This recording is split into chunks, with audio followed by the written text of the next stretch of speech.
Ba ba ba da da da da da da da da da da da da da da. Yeah, hurry up. Oh yeah, that's right, that's where we left off. Forgot what we were doing, and if you'll excuse me for... Whoa. Oh, if you'll excuse me for a sec, I'm still trying to figure out how to get this whole stream thing looking all nice and pretty. Does that work? No, shit, that's wrong. Ah, son of a bitch.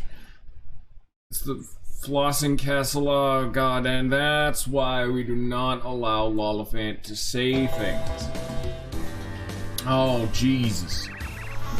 Anyway, welcome back everybody to the episode that logistically shouldn't be happening today, but I put a poll on the Discord and people said this is what I'm doing this Saturday. Oh boy, I'm not really complaining. Also, Lollifant, please remove yourself as a moderator. Yeah, okay, Lollifant, I'm sorry that it's different. At least it works. We're still working to fix it. At least it doesn't sound atrocious. It's just a little different. And you can accept change sometimes. We're adults over here. We know how to be a real boy, and we can accept change every once in a while. Oh, by the way, for people who don't know the magical world of Paper Mario, they're telling me all the fun details of the next thing we're going to do, which is going to Tubba Blubba's castle, except... Wait a minute. The Star Spirit escaped. Just on his own. He's busted out. And apparently Tubba Blubba is invincible. Which, with how often they've fluffed up all the villains in this game, I highly doubt that.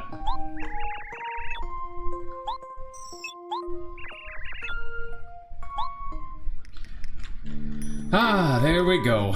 Mission accomplished. Now we get to do the actual fun things. Hopefully he's one of the new people who know this game but haven't actually seen the game and can do things, are here to watch this fun new content. Because, people, if you have seen the base Paper Mario, you should be at least decently well equipped to understand what a Peach segment is. Because this is the first time we're getting to actually do them in Master Quest. As you can see, the diary is gone, so that's just a little bit different. There's still guards outside. Be careful not to get caught. Now, the question is, did they keep the... I don't think they did. I was hoping they would. That's something they did specifically for Pro Mode, which just shows Master Quest is a bunch of, like, small things Pro Mode has that they just didn't carry over. They doubled the speed of all the guards, making this segment genuinely really difficult to stealth your way through. Because trying to find your way through every single guard, but they have twice as much speed, was way more of a hassle than you would immediately assume. Oh, let me tell you, it was really fun at the very least, trying that very first time to be able to be like, hey, what the hell's going on in here? How am I supposed to handle them when they're like, look at this man, you see how slow he goes? Imagine this exact pathing, except he's dead, full-bodied, sprinting everywhere. This man is fully exerting himself on his guard rotation patrol route. Now that's a guard we want to see. Really strive for excellence when you're on your patrol routes. Like, this dude right here was the hardest thing in the game. Because you could barely make it between even one of these segments. Also, hi Ninja, why do you have a Waluigi? Why is that what you have decided to post today? Get your Waluigi out of here. No one wants that. Except that I do, but you know, that we're not getting weird here. Also, a thing I've brought up every time I've ever streamed this, look how big this door is. Why is this one door comedically large? Like, the door handle is above her head. Her crown barely crests the door handle. And yet on this side, her head reaches most of the way up the star. You know, like an average-sized door, where it's decently larger than you, but not to like an extreme degree to, you know, account for various heights. This isn't Giant's first doorway library.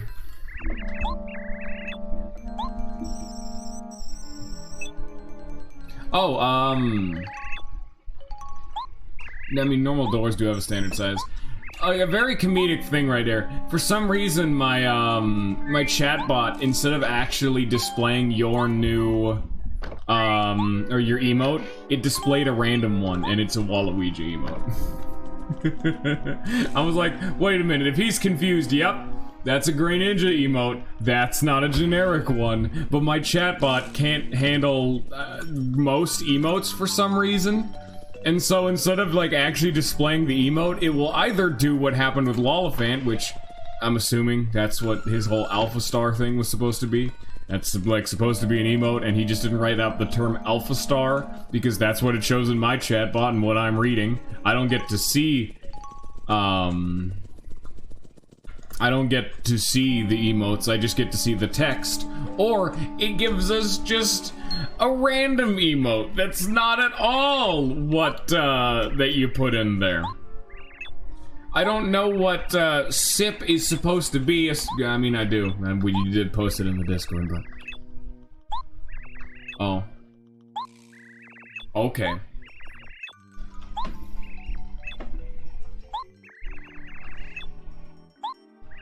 Yeah, you guys can read the dialogue. I'm very lazy right now. I am exceptionally not here. Also, I see you lurking there, Forge. Don't think I don't. Hi there.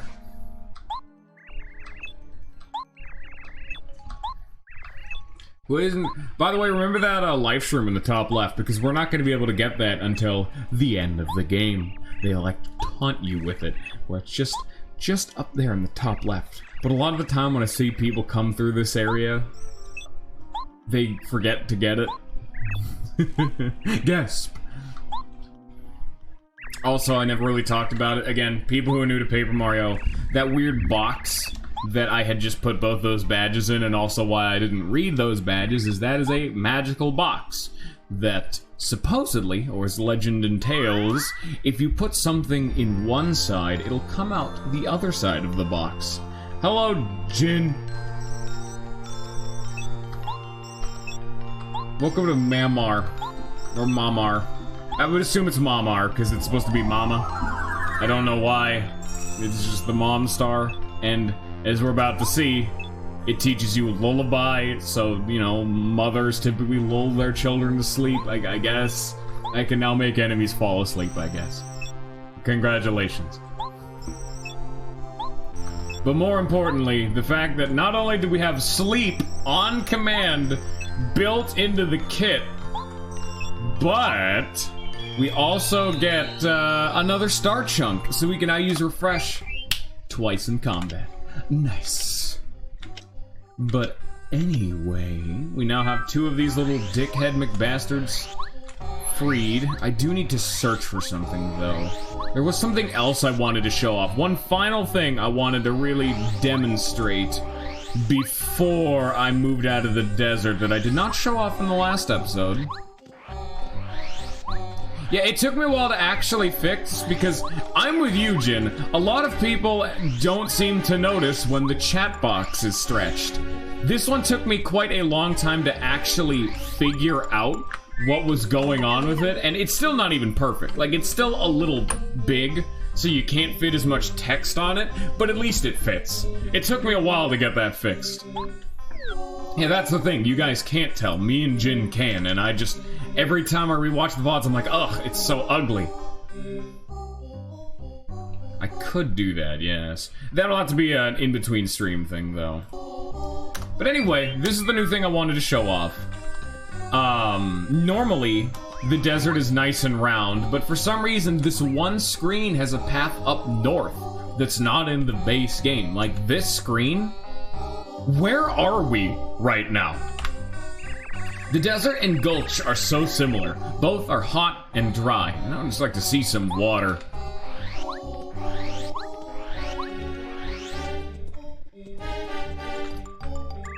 Wait a minute. It said Gusty Gulch is above Dry Desert, but then how is it a gulch at all? I think it should be called a... okay, I can't think of anything. Oh, thanks, Goombario. Odd angular box. Group focus lets Mario's party member use... What do you mean this game is ugly?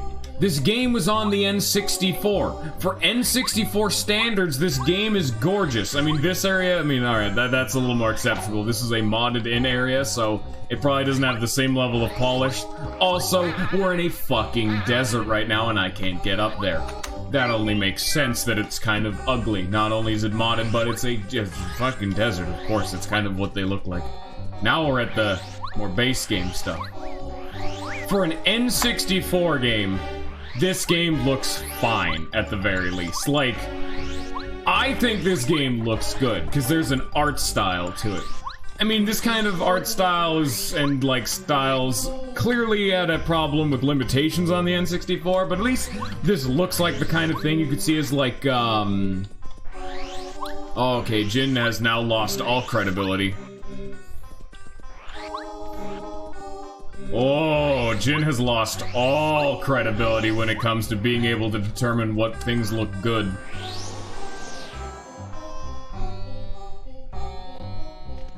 I'm over here now.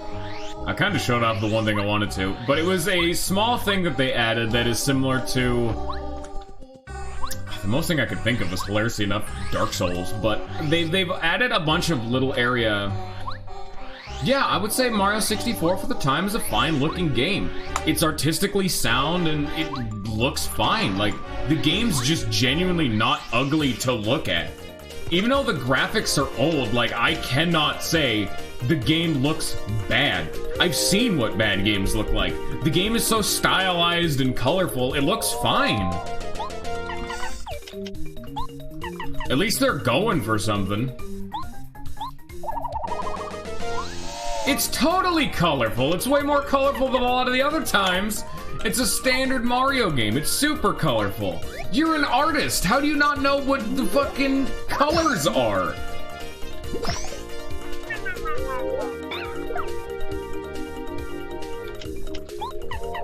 In Super Mario 64, the overworld is colorful and the levels aren't.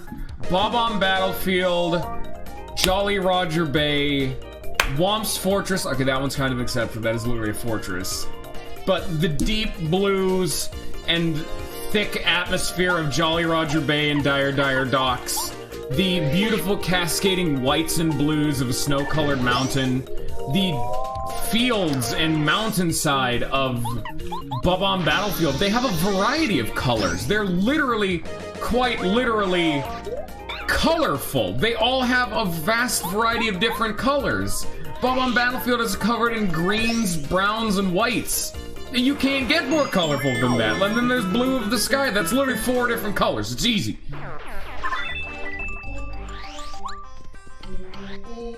There's literally Rainbow Road! Or Rainbow Road, not Rainbow, whatever the one is. There's literally a fucking level that takes place in the sky. It's got a bunch of rainbow shit.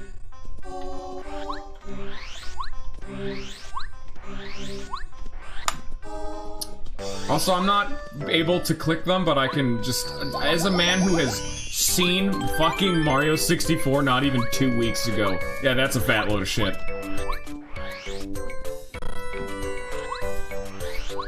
It's literally is colorful though. What are you talking about? The only ones that I can think of are there are some notable stages like Wet Dry World's kind of murky. I like that one's going for like an atmosphere of it though. Some of the Bowser stages are very samey, but that's because they're going under the same motif as the old-fashioned style Bowser stages where they're all very similarly colored and meant to be more threatening than appealing. Yeah, that's fine.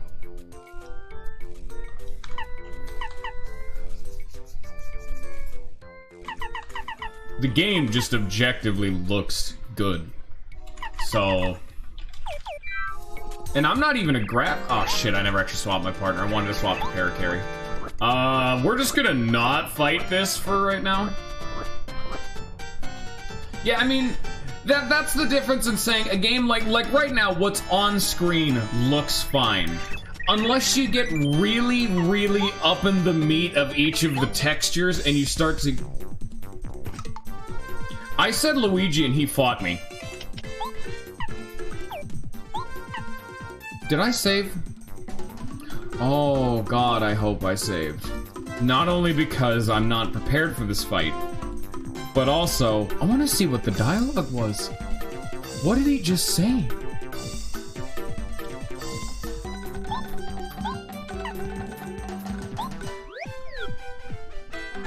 A vast majority of people would disagree with you.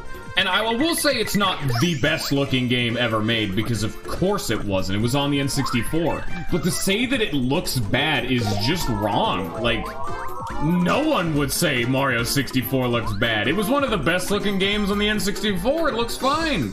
I'd say this one looks better because it's even more stylized and is able to utilize 2D textures a lot more effectively and just more active colorscaping, because way less of it's 3D and it's not pushing the N64 as hard. But Super Mario 64 is fucking beautiful. Okay, let's actually stop being a little hyperbolic. It's not beautiful. Like, even that's a bit much for me. But it looks fine. The game looks good.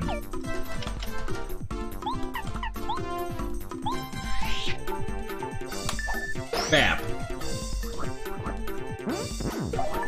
I forgot the timing of that attack completely and utterly. You know what?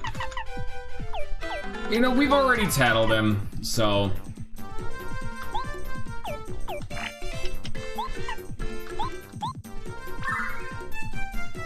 It is an early release on the console, and it looks fine.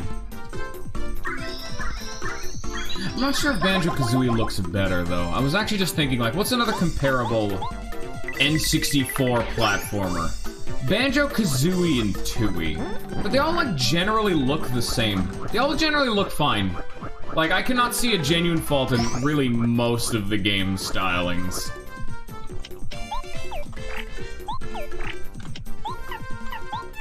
It's just generally pleasing all around, I'd say. I'm pretty content with the lot, you know? I mean, I'm not saying it's impressive because of its visuals either, but I think just saying that it looks bad wholesale is also wrong. Because it is. Like I said, the game isn't a goddamn artistic masterpiece, but it doesn't look bad. Owie.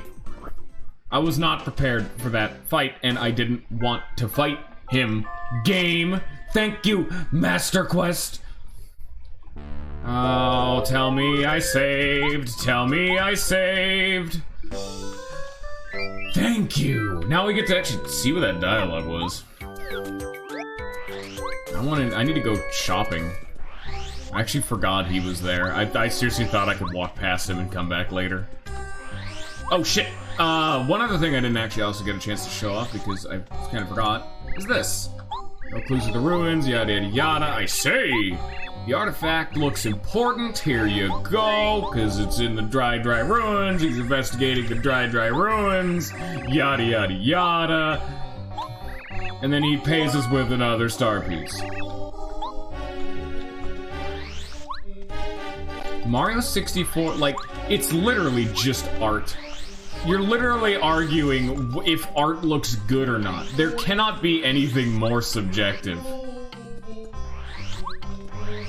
I think just saying wholesale it just doesn't look good and never would is just wrong. Because the fact that a lot of people agree that it looks good, I mean, you can say it looks bad, sure. But just Cole Hogg saying, oh, the game just looks terrible, it's just not true. You can just not like how it looks, but there's a difference between a game just looking bad and not liking an art style. Well, I can't even do a comparison to that, Ninja, because I haven't played any 360 games, so yeah. Hilariously enough, I've only played Dead Rising on the Xbox. Only reason I played it is because my uncle had an Xbox, and I played it off of his.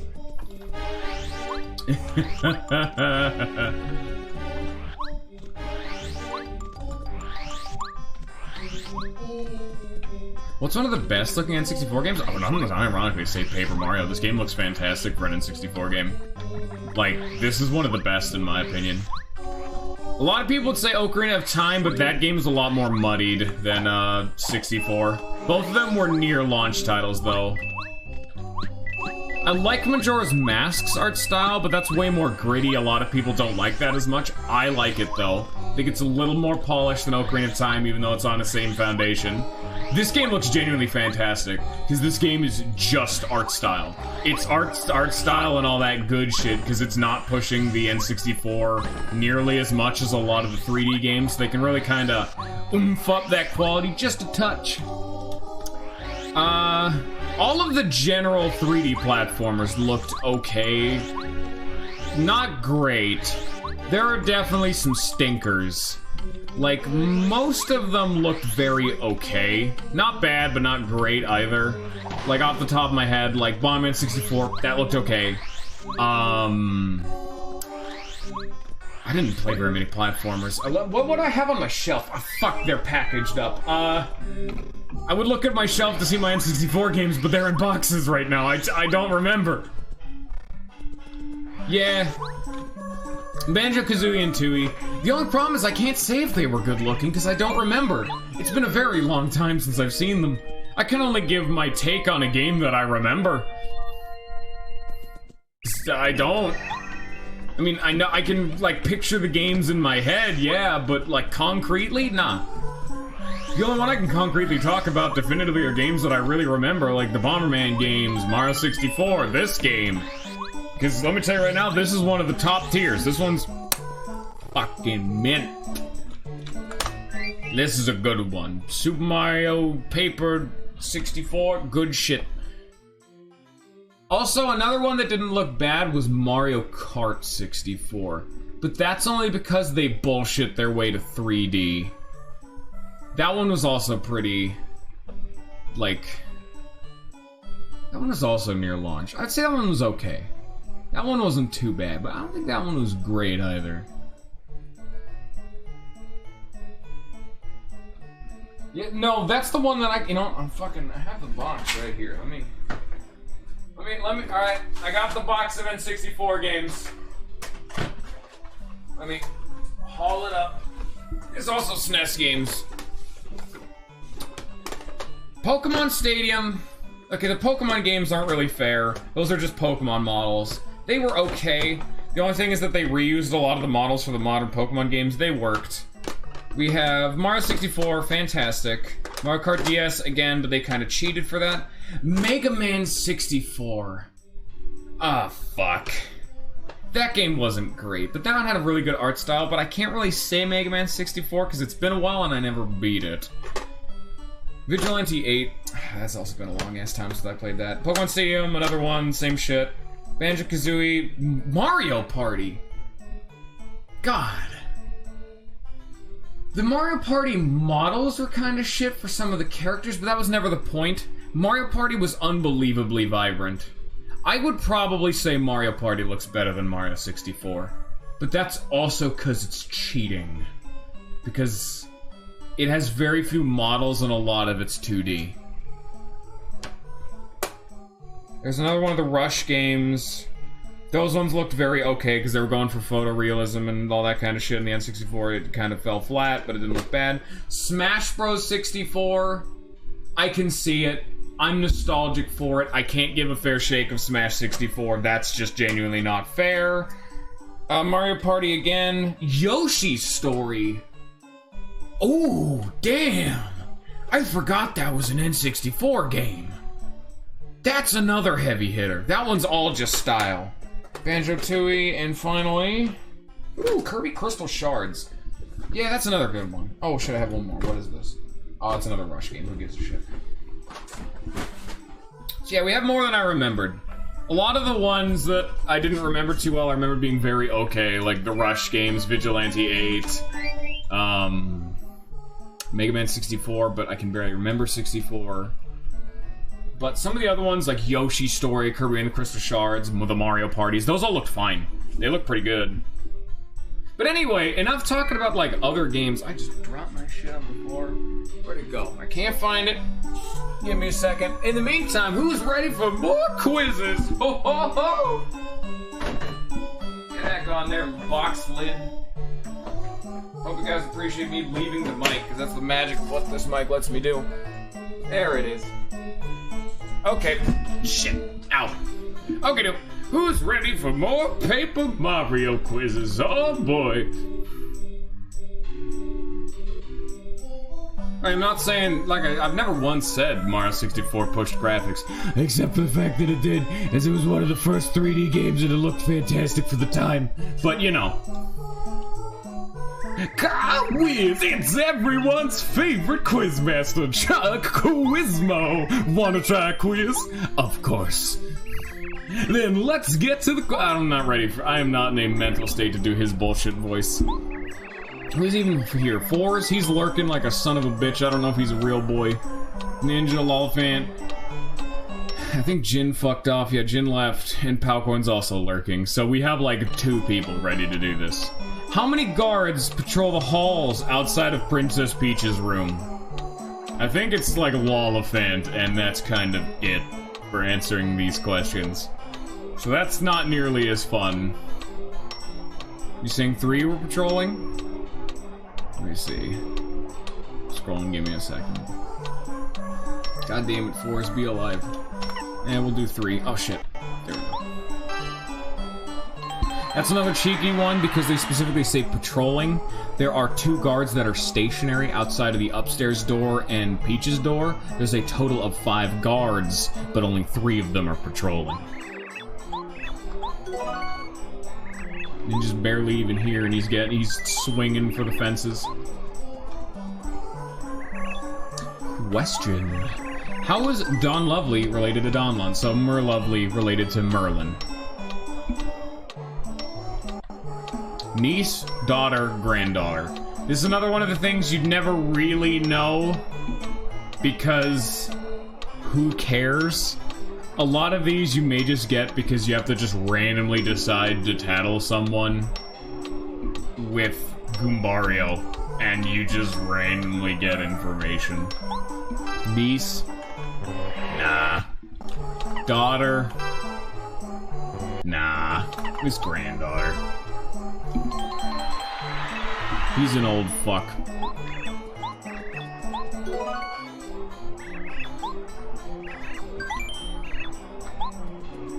Which is weird because they're all like super old, so it's weird that like they're still alive to begin with.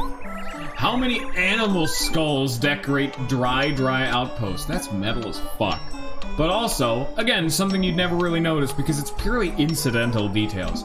It's actively just background elements that flesh out an environment. How many skulls are there around the environment we're currently standing in? Also, we are incredibly lucky to keep running into Chuck Quizmo, because he will appear randomly in one of the towns. He could have been in Toad Town, he could have been in Goomba Village, he could have been Koopa Village, and we just would not have seen him. But we're so lucky we actually had to backtrack to Dry Outpost. 1. That is a weak number of skulls. Go for the biggest number, 3. Come on, 3 skulls! Yeah, baby! Min-max them skulls. There's a rookie number of skulls. We gotta pump up them numbers.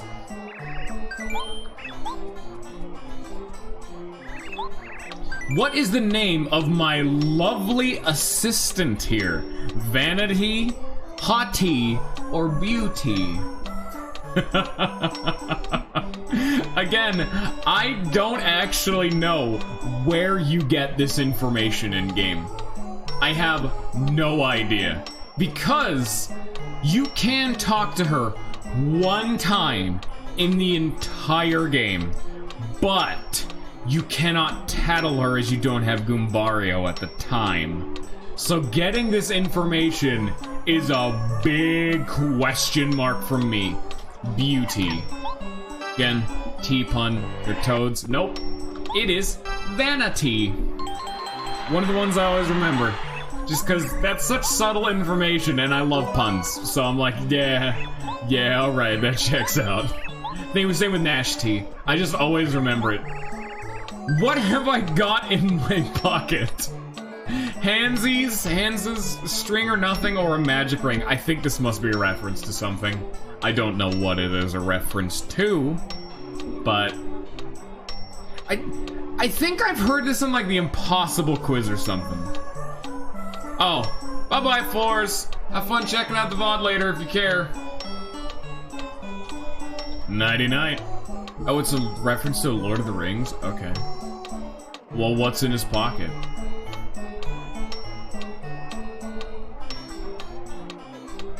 Ninja, you know the reference. Come on. It's the ring. Oh, you did it. Alright.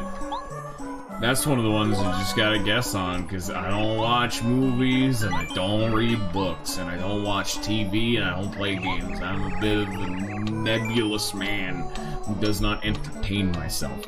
Scion, how have you not been here for this? We've tested this like 3 times now. How many twisters are there in dry desert? 3, 5, or 4 for some reason. Scion, you missed it. This is Paper Mario Master Quest. This is the hyper difficulty mod for the original Paper Mario. You've missed me getting bodied. It's the same thing, but like Fire Emblem Master Quest, but you keep leaving. Also, yeah, I have a new mic because that's why I was gone for a week, because my mic broke. You were there for this. I swear you posted a melting Yoshi when I said that, you dumb ninja. It's actually 5. You thought I was gonna say 4. Yeah, but once you get used to it, it's not bad. And I mean, there still is room for improvement, because there's a little hint. Yeah, I have listened to the VOD myself, and it sounds fine. Like, I actually kind of like it, but it can still be improved. Oh, there he goes. Bye-bye! What a legend. I like it. I actually like the mic, because it gives me... Lollifant, I've been streaming for more than a year. Of course I have. I think we're actually nearing like 2 years now that I think about it.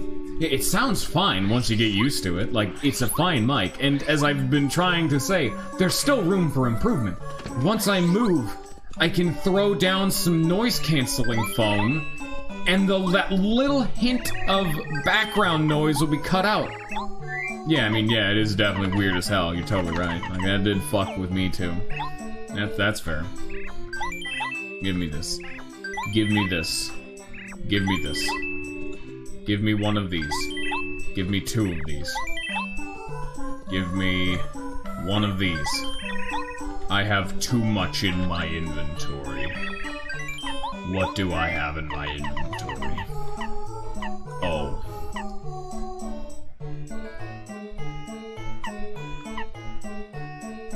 We put the fright jar in a back pocket for right now.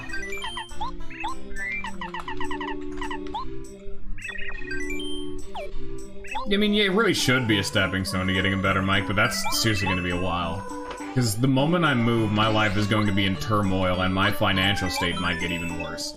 I'm going to hear back from the interview on Monday, but even then, you know? It's gonna take time, son. It's gonna take time.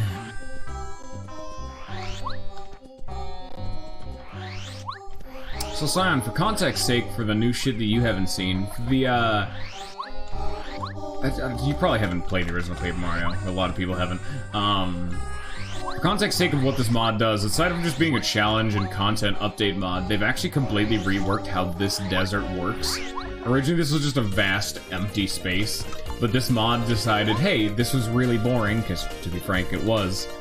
They decided to fully, from the ground up, rework how the desert looks and works, which is super cool.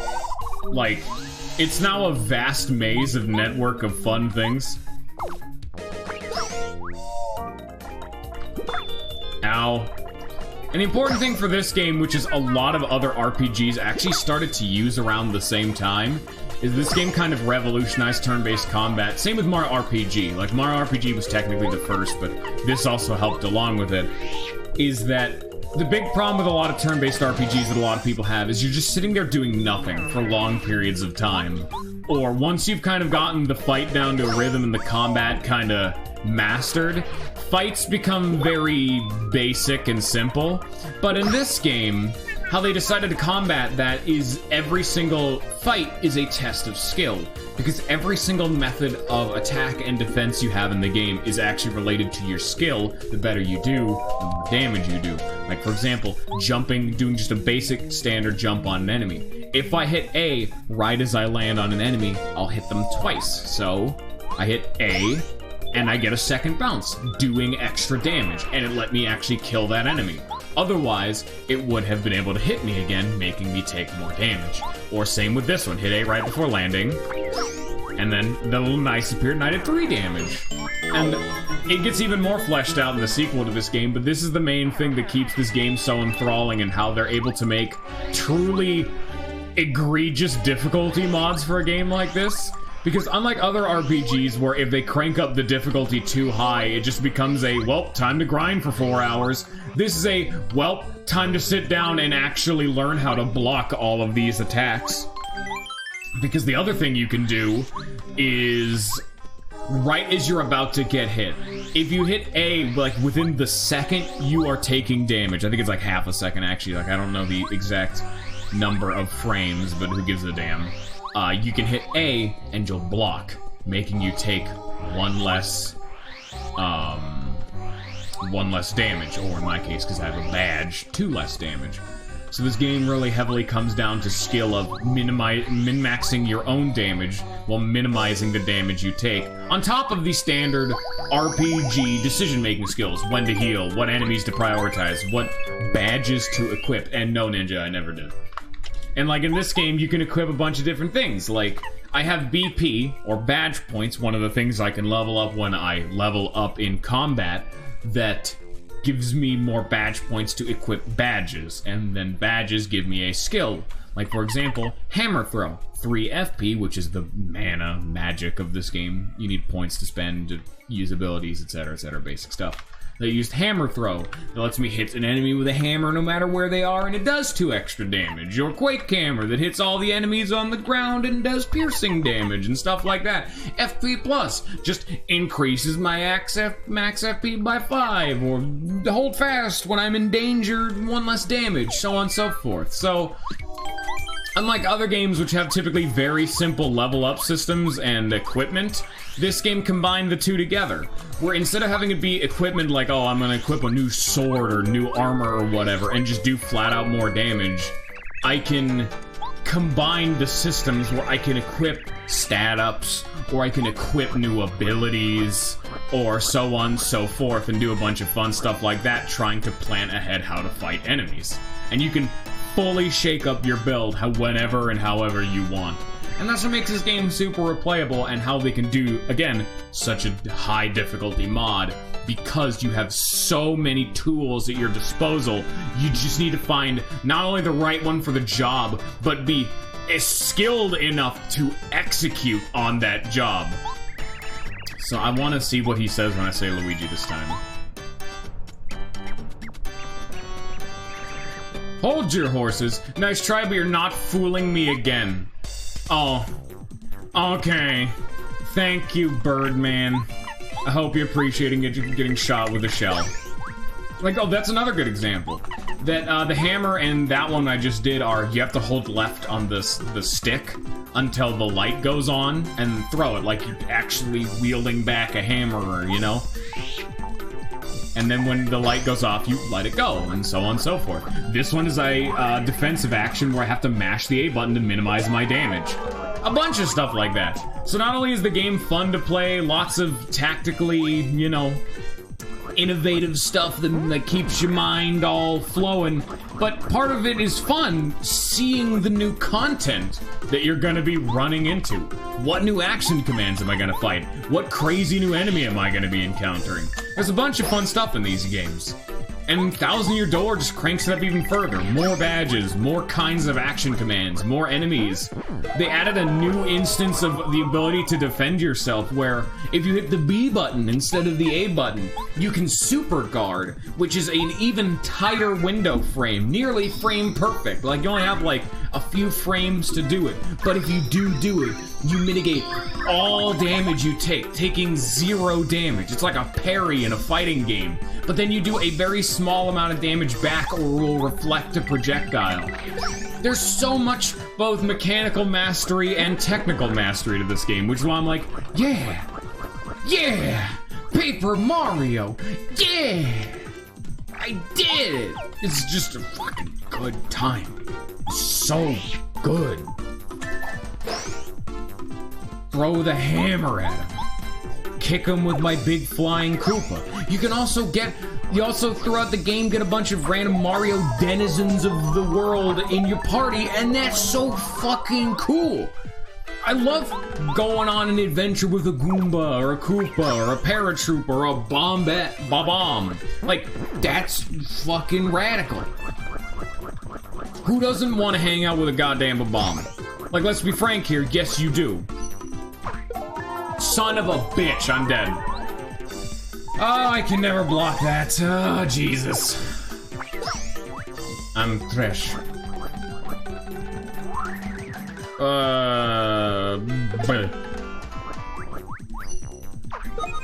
Completely overkill.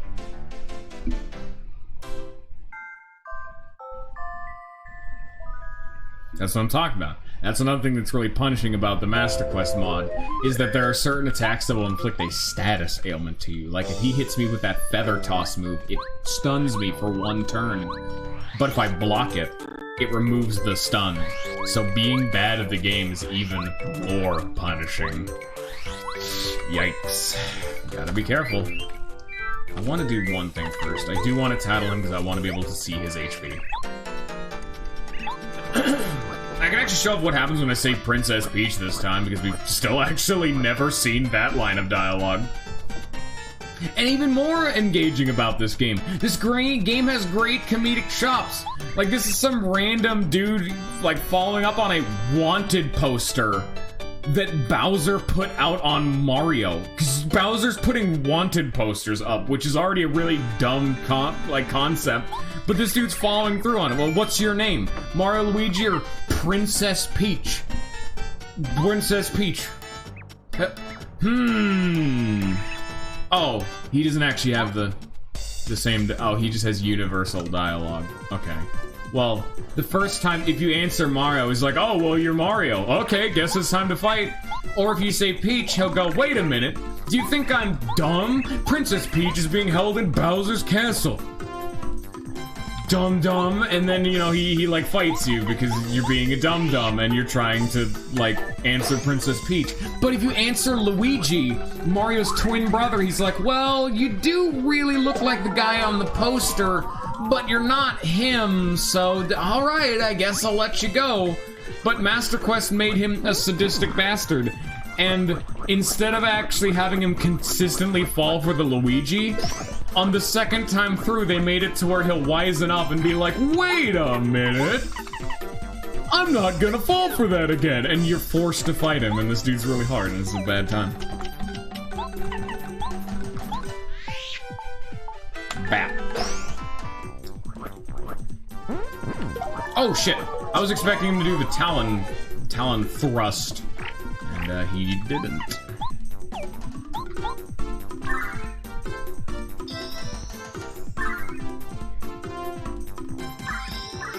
So a lot of this game is going to be both laughing at the game for how dumb it is, showing out interesting content that a lot of people wouldn't know about, and dying a lot, because a lot of the time it's simply just a matter of, am I good enough at the game? Like, if I could hit A right as he lands, I would have taken 2 less damage. I didn't, because I fucked up, and therefore I take more damage. And now I'm in a worse spot in the fight. So if I die, I just need to, unironically, get good.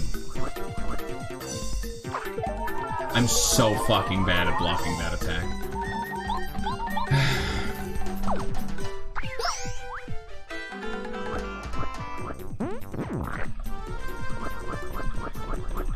The really annoying thing about that drop attack is it's almost completely predetermined whether or not it's going to hit you, because all those attacks that have that little running bar on the top left is entirely determined on where Mario starts at the beginning of the animation.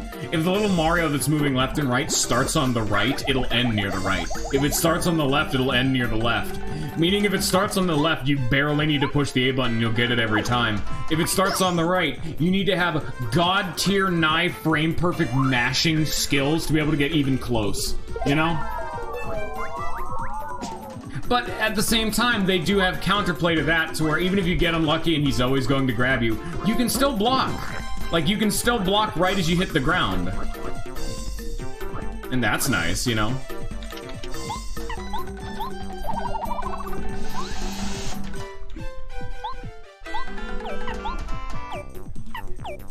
think he's about to go apeshit next turn, so...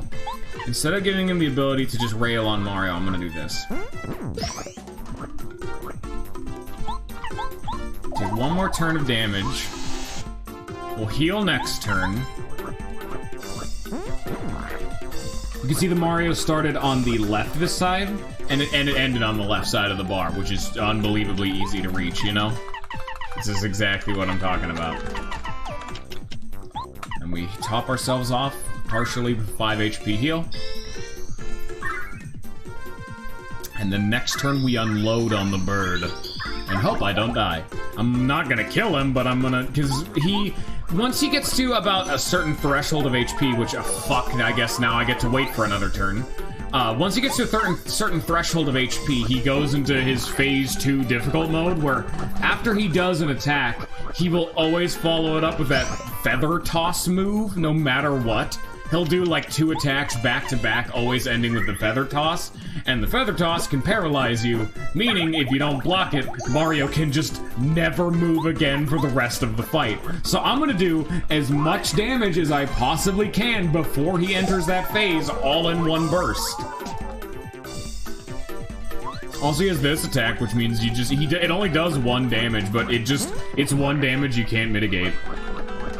Here's again the attack that's entirely random whether or not he'll even do the damage. Oh, now I'm taking buttload of damage again. There it goes. Throw the hammer at him. Hope I don't die.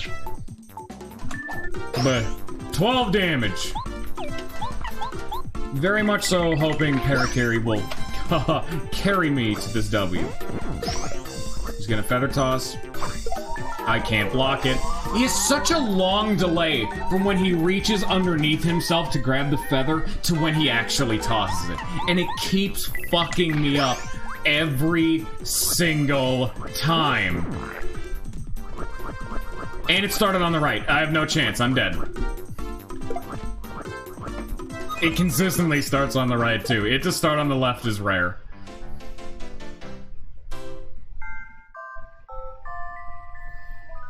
Like, I could go back and grind for 5 more HP, which would be nice, but this is really just a moment I just need to nut up or shut up. And instead of actually having me continue to mash my face into this fucking brick wall of a fight, I'm gonna do this. This is one thing I did not do nearly enough in the first playthrough when I was doing this. Just... Oh no, that always happens, Lag. You've been missing some of the fun. Again, hilariously enough, Lag, you missed the desert again. We just walked through it and showed off an entirely new area. You just missed it again. Everyone keeps missing the desert. Well, at least you're gonna get to see this. They added new dialogue, so you can't actually answer Luigi the second time through.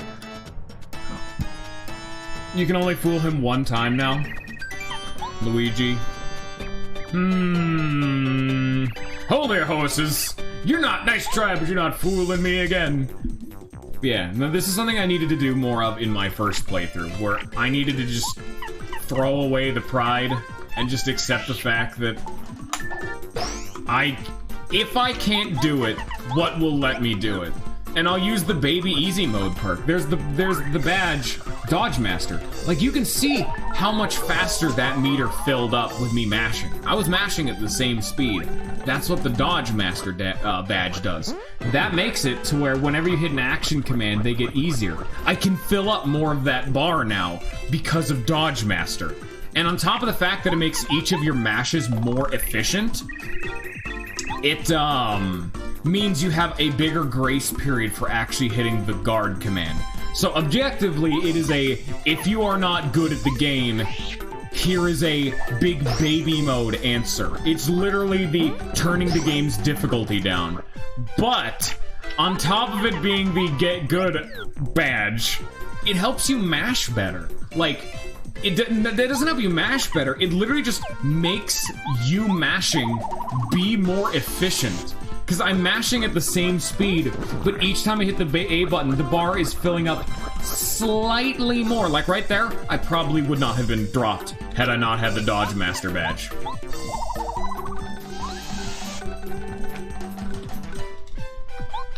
I mean, it is a fair strategy, which is why I'm doing it. I'm just saying, like, objectively, this is a I could totally do without it badge. Like, yeah, no, it is literally intended for this. There are some people, and it is a fair shake, like, you could beat the game without it, and once you get to a point where you have maxed out BP and you could be using the 1 BP for Dodge Master on something else, you probably should. Like, you probably should equip a Deep Focus or something else in that slot, but if it lets you beat the boss, who gives a damn? I only use it if it's truly necessary. In this mashing thing, because if I don't use it, I'm just randomly taking 4 to 6 extra damage. Like, this badge is being so much value as a defense up, because that grab attack now barely works. That is making me take noticeably less damage, which is huge. And on top of that, I've equipped Group Focus, which lets my party member use the Focus command, which fills up my star meter, and there's a unique sprite for everybody. Hey, there's the Focus command. Isn't that nice? Oh, here's this one. I don't even, like, I can actually max out the bar. You don't get anything for it, but you can. I think that's another thing that changed in Master Quest, but I'm not sure. I'm fairly certain that attack's final nodule used to make it do no damage, but they decided, look at that! You see how close he was to that man to clawing my face off with his big-ass bird talons? I swear to God. I felt the bloodlust. Give me that maple syrup.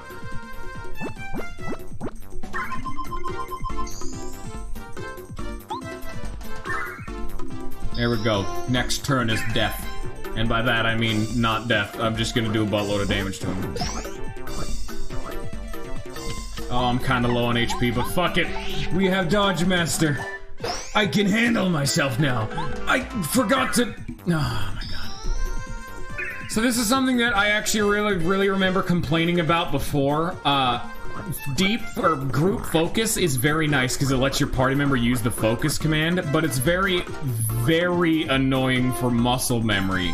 Because normally, whenever your partner's turn comes around, they will instantly highlight their abilities, so you can just hit A and immediately do an attack.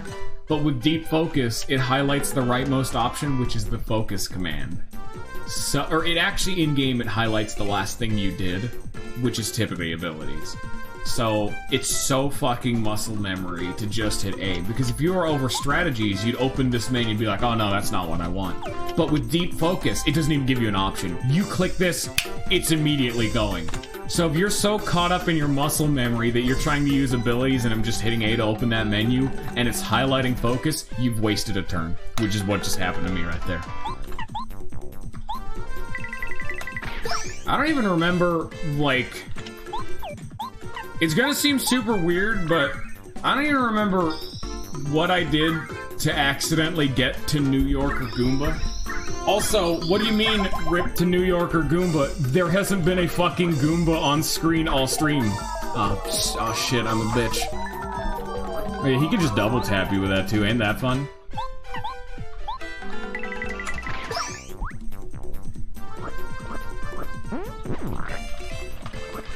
Oh, it also appeared on the left. Look at that, that's easy.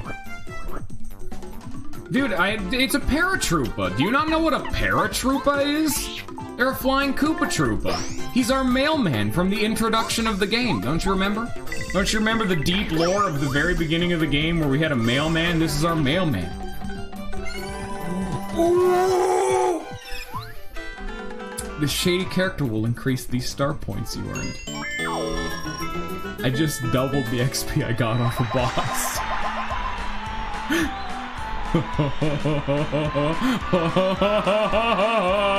Yes!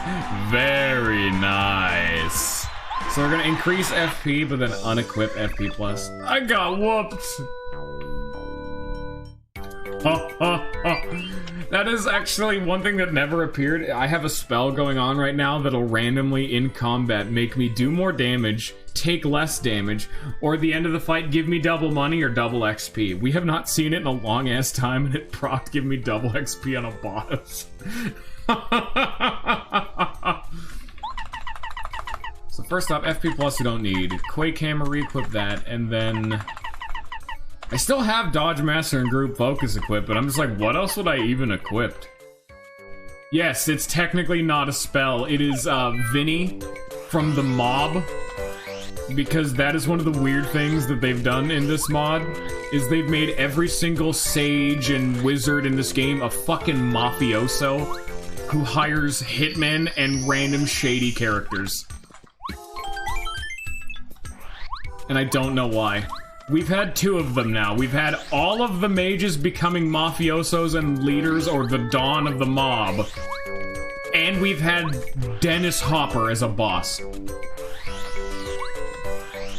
Oh yeah, we're going back to that fun argument. So, Lags and Scion, because you both were, like, not really here, Ninja and Jin showed up and just started spitting some fire and some hot takes, saying that both this game and Super Mario 64 are ugly. Would you agree with that take in particular? Would you say that this game and Mario 64 look bad? Just all around, they're just bad. When was this made? It's an N64 game. This is early 64. It wasn't like, because Mario 64 was a launch console, and this one was early 64. I don't remember the specifics, but it was earlier. Mole. Oh, by the way, San, you were talking about party members. Here they are. Yeah, I've seen worse, and Thousand Year Door definitely does better. I'm just saying this game is one of the better looking N64 games. This game looks good. It's not great, but Goomba, and now we have Koopa, which is this guy. I can kick him. And then I got this. I can do that. Ain't that fun? And then I got this. I can do this. Is this fun? How much fun are we having right now? So, Scion, you're gonna absolutely love this if you love Goomba. Give me that. Speaking of Goomba, there's a Goomba. You're gonna love this. I can break this block now because I actually have a proper hammer that's not a carpenter's mallet. And because this is new, with this, you can this is an upgrade block. With this, you can upgrade one of your party members. Which party member do you want to upgrade? Goomba or Koopa? Because I actually let the chat decide and they picked Bombette and then I picked Parakarry because I needed him for the boss. I already upgraded the mailman. He's already upgraded. He's already super. He's a super mailman. Why do you think he was doing six damage? Goomba time. So now you're actually going to be seeing more Goomba because he's now usable in combat because he does more damage. Goombario's upgraded to super rank and he now knows the move Charge, which we shall now demonstrate upon this man's corpse. If we come over to Goomba, he now not only knows Tattle, but he knows Charge.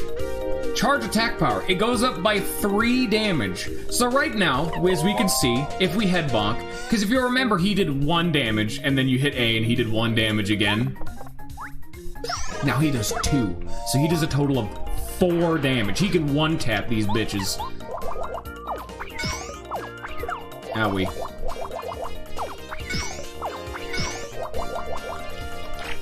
Or, we could charge him, make him an improved product.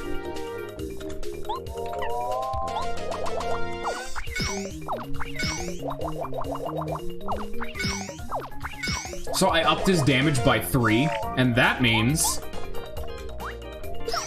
5. That's 10 damage. That would have been nice in the last boss, but you guys picked Bombette. Or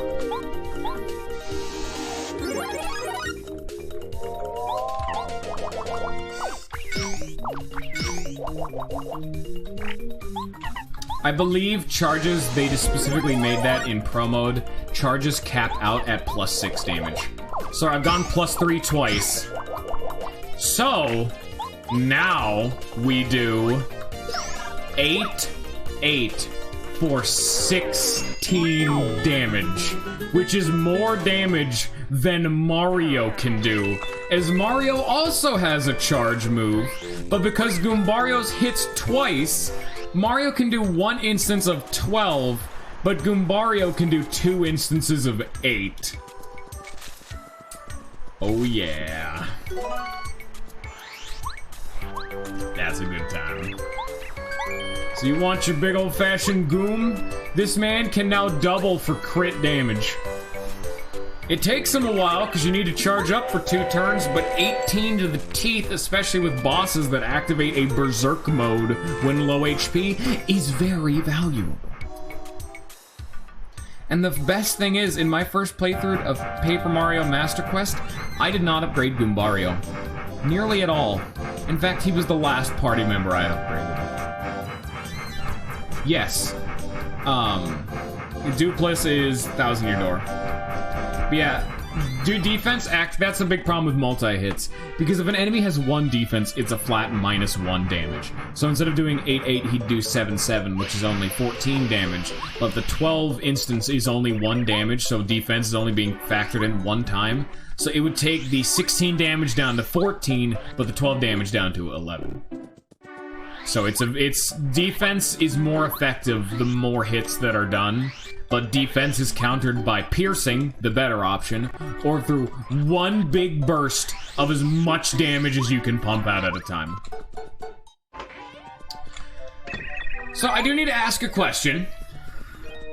Do you guys want to see some data fights? Very important question. We will wait, however. The data fights. What's the problem, Sion? Do you want to see some data fights? It's entirely a term I made up with. It's a reference, and I've always found it the most generalized term, and it's the one I use for everything nowadays. It's from Kingdom Hearts. It's the data org, so I just refer to them as data fights, just because, I don't know, it's just always stuck. I've had that for years now. But what this mod also did is they've added the Star Shrine. And in the Star Shrine, which is not where we are right now, you can refight every chapter boss in the game. But they're scaled up to be harder than the final boss. So we can see all of the bosses that we fought up to now, at least chapter bosses, so not the big bird we just fought, scaled up to harder than final boss difficulty, or at least that's what they're supposed to be. There are some that are easier, but yeah, of course. The famous Dawn Low. Welcome to this. Give me that. Thank you. I appreciate the crazy heart. Goodbye. Well, you know that whole thing with all those badges I just equipped? Oh, there they go. Wait a minute. Wait a minute. Oh, shit. No, I need 2 more BP. No, why did I need 2 more BP. This gives you HP regen. I need that. Shit. Alright, I guess. Thank you, Popcorn. We'll use Gambler's Jump because it's bad, and I'm not using the BP anyway. So it's actually something I never really got a full chance to cover because I was talking about other things. This is the thing we did in the Peach intermission where there was a sneaky legendary box. Ooh! In the Peach intermission where if you put in something on one side, it'll come out the other. Here is the things that Peach had. These are 2 free badges. Ooh! So the 2 badges we just got, one of them we are going to instantly equip. One of them is Power Rush. So when Mario is in danger, aka 5 HP or less, he deals 2 more damage. And that is similar to Goombario's charge, where it is a flat +2, and then you can hit twice. So this would make Mario's jump do 6 damage, because it was 3-3, or it would make Mario's hammer, which currently does 4, also do 6 damage. Or like with what we had before, where we were doing the fully charged hammer, then throwing it, it would do 14 damage. Yeah. Or I could do deep focus, which is what I was thinking, where whenever you use the focus command, it charges the It charges the star energy meter more than usual. I'm not really a danger player, but I will equip danger or power rush if need be, if I'm in a certain fight. But anyway, let's get a small little teaspoon of a taste of a touch of what we're about to be encountering near the end of the game. This screen, because we've been talking about it multiple times of what this mod has added. This screen is entirely new. All of these last two screens we've gone through are all modded in, they're brand new. And now we can come over here and grab this stopwatch, I guess. Is my inventory full? Let me check first. 5, 6, 7, 8, 9, 10. Shit. Alright, fuck off, egg. Bye-bye, egg. Goodbye, egg. Go away, egg. Bye-bye, egg. He shall be missed. Why do you keep posting it the same way, Popcorn? You did the same spelling error. And who the fuck is B? If you mean B.O. Yoshi, Majora's Mask, the Oracle games... fuck, there's another one. Link's Awakening. They're all kind of intermittent around the top 3. Yeah, this screen's laggy as piss, but that's just because emulation. As I said, Majora's Mask, Oracle games, and Link's Awakening. That's just off the top of my head. Those are my 3 favorite. So anyway, I just saved. Let's bring out the let's bring out everyone's favorite Goom. Shit, that's the wrong button. This is the young Star Kid Twink. Well, it's just a projection. At least nothing bad happens when we talk to him. Hey Mario, are you ready for a rematch against the Goomba King and his 2 lackeys, which I think Scion actually saw. Actually, Lag, have you seen any of these? Alright, let's show them who's boss. I think, it was either Forza or Lag that saw one of them, and I don't remember. On my back, ooh. Oh god! So you remember the Goomba King? He had like 10 HP, he had the 2 mooks, you hit this stupid Goom Nut tree, kill the 2 mooks, you fight Goomba King. It's in the prologue, you don't have any options. Like 10 HP, nothing on the backup dancers, simple shit. 100 HP, 70 HP, and 60 HP.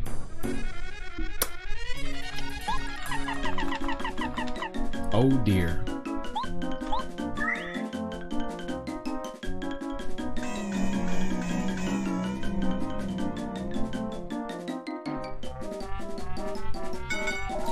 Hey, it actually kind of worked. Now, if you'll excuse me, I'm gonna go beat up that blue Goomba. Blue Goomba has 1 defense. He just did a new attack. That did 8 damage. Red Goomba has 6 damage and hits twice. So that attack that he just threw at me, the Goomba King threw a Volt Shroom at me for some reason, which is a new attack they added in this mod. Actually in Pro Mode, technically, because this is built off Pro Mode. That did 8 damage. And then Red Goomba hits twice, both for 6. So he did 12 damage, and Blue Goomba has a point of defense. Fantastic. Let's see what else we can see before I die. Just to show off as much as we can. This is what we're gonna need to fight by the end of the game. This bloated ass set of HP pools. Does Red have defense? No, he does not. That does 11 damage.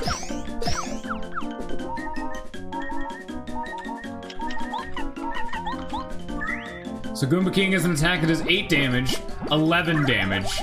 His backup dancer's constantly doing 12.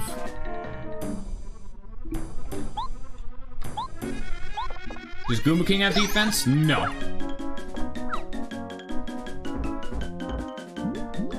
He's kicked from the beginning of the game. Hits multiple times. 3 sets of 5, 15 damage. Dead. So he hits 3 times with his roundhouse kick, dealing 15 damage. we actually didn't get to see the final thing, which, I mean, I don't really want to spoil, but let me just tell you, that is a fight that as the fight goes on, it gets worse and worse and worse. I'm not gonna tell you what the unique mechanic is because we never got to see it, but yeah, that's a bad time. Shit. So next is the Koopa Bros, everyone's favorite. Kick-ass song and all. That's the wrong person. One of the honorable star spirits. Oh, well, it's just a projection. At least nothing bad happens when we talk to them. Okay, so it's all the same shit. Well met, Mario. The Koopa Bros are prepared for a rematch. Are you? Give them no quarter.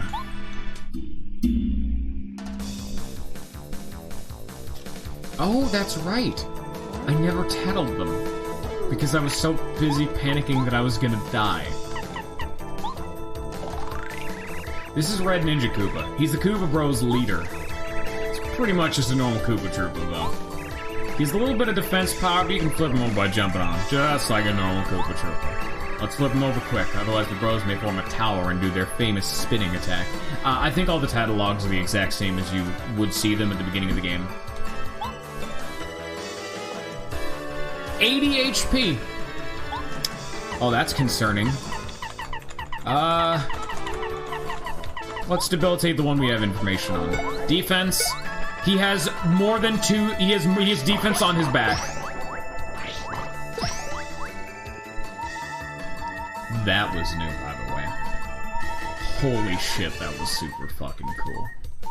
So, if you guys didn't see, they all took their turn at the same time. That is new. I have never seen that before. That was not in Pro Mode. They did the jump attack that the white Ninja Koopa showed off in the Koopa Bros Fortress to begin with, so that is an attack that they have. Also, they have at least 1 point of defense on their back. So let's continue to test that theory, because I'll tell you they just all have 88 HP. So they have at least 2 defense on the back. Yeah, they have 2 defense when flipped over. They do 9 damage. 9 damage with the jump, basic attack is 6. And they all attack at the same time, back to back to back. And in some of the cases, they'll jump after attacking, like with the green Ninja Koopa. Fantastic! That's just a blitz of damage.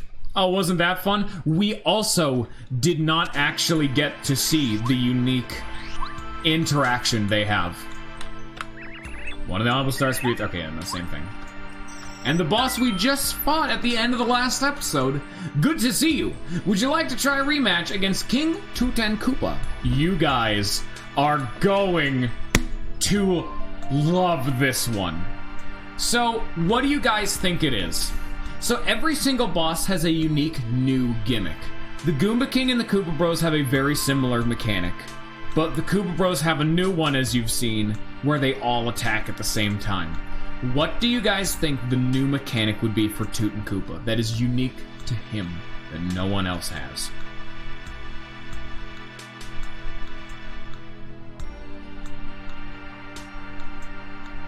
Got any guesses? I mean, okay, Scion, you're not really the one I'm asking now, am I? Many, many more chomps? Okay. Alright, that's fair. Honestly, Scion, you probably could still have guessed it, because it's just a general thing. I know you can do it, Mario.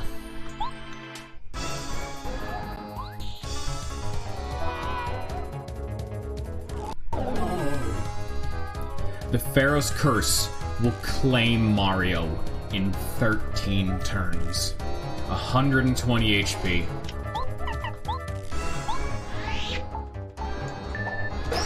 And he has 3 defense. So, we have 13 turns to win the fight, or we will instantly die.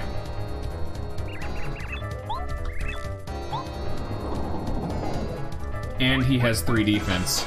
Oh, fuck, what's that, baby? That's also new! This is a golden chomp. Again, another thing they must have added in the newest Master Quest update. This used to just be a normal chomp, but, you know, souped up like everything else.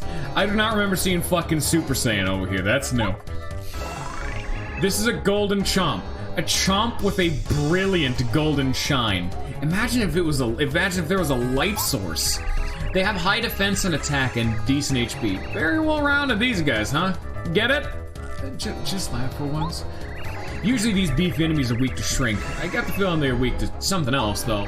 Be careful of their attack. Sometimes they will fake you out. No matter how you slice it, these guys are one of the toughest around. Oh, shit! Got him! 15 HP. Oh, let's see how much defense they have. This does 6 damage. They have more than 6 defense. They also do 14 damage. He does 9 damage. And he attacks multiple times. The first one does 9, the second does 8. Actually, no, they all do 9. I was in danger, technically.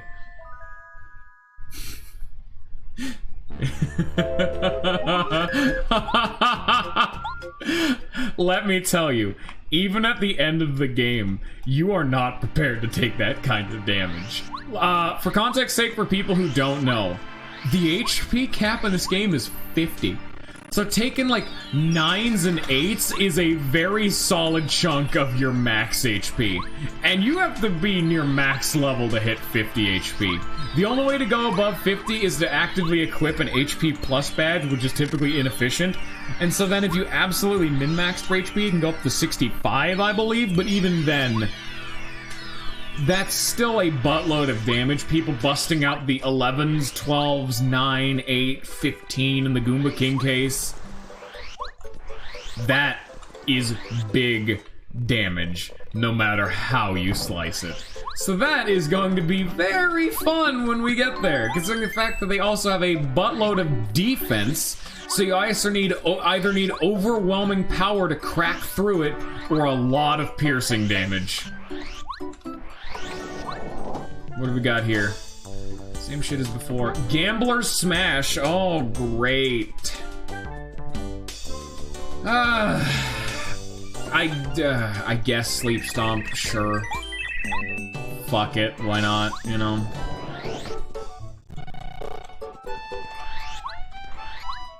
Cook some more things.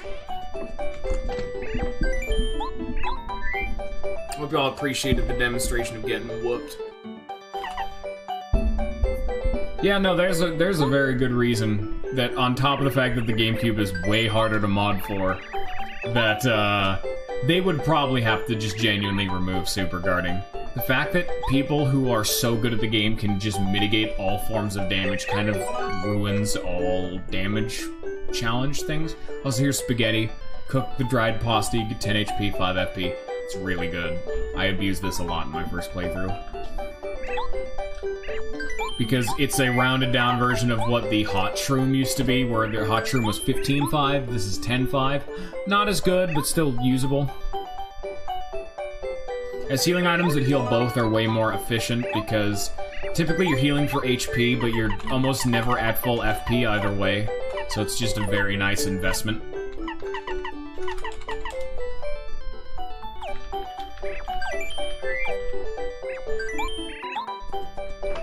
Alright. We are now going to go and visit the sewers. Everyone's favorite location in any video game, the fucking sewers. Aren't you guys excited for sewers? I do not hear you guys getting excited enough. I'm gonna have to ask you to step that up. Thank you. Thank you, Scion. That's all I ask for. Break the rock. Lower the frame rate. Blooper!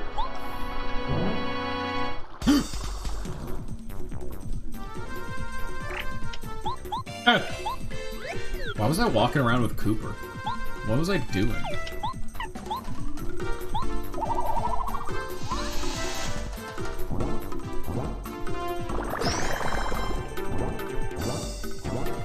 So they do 6 damage.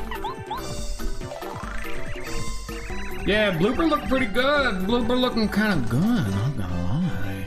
This is a blooper. Bloopers lurk in the dank pools of the Toad Town tunnels. They seem pretty unremarkable. Although, you have to wonder how they float in the air like that.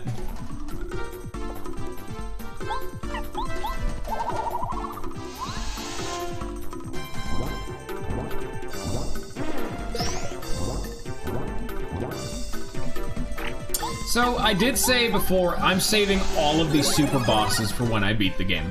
Because, just like last time, when I stream, I like to have series where I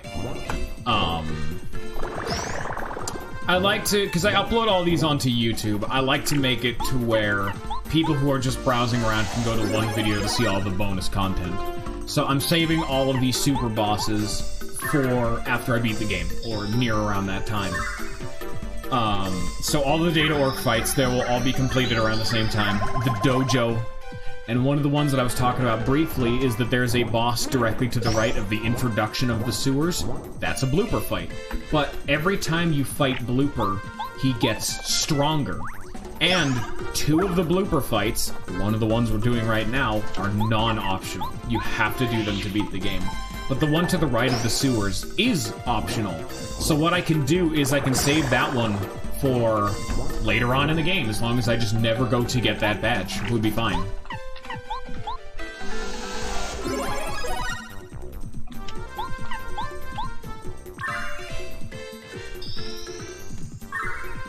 Also, on top of that, that means we get to deal with the, not fighting all the super bosses and the dojo and all that fun stuff. And, another thing I was gonna do is the anti-guy fight. Because a lot of people are instantly curious, what's the anti-guy like in this? What on earth is he like in this? I guess for context's sake, for, Scion, I guess I would say the anti-guy is the Death Knight equivalent, or the you have to, like, go out of your way to opt into the fight. And choosing to fight them unprepared is a bad idea. But unlike the Death Knight, I don't have a Lysithea. And that's in the base game, too. Like, that is base Paper Mario. Yep, lemon candy. Why do you think I have a lemon saved up? I'm also saving that, too.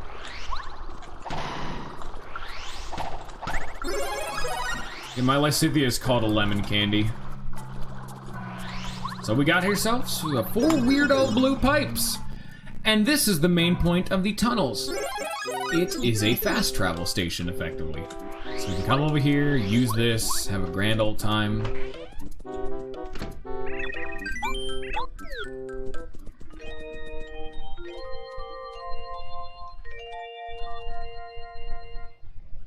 Good time, nice heal up.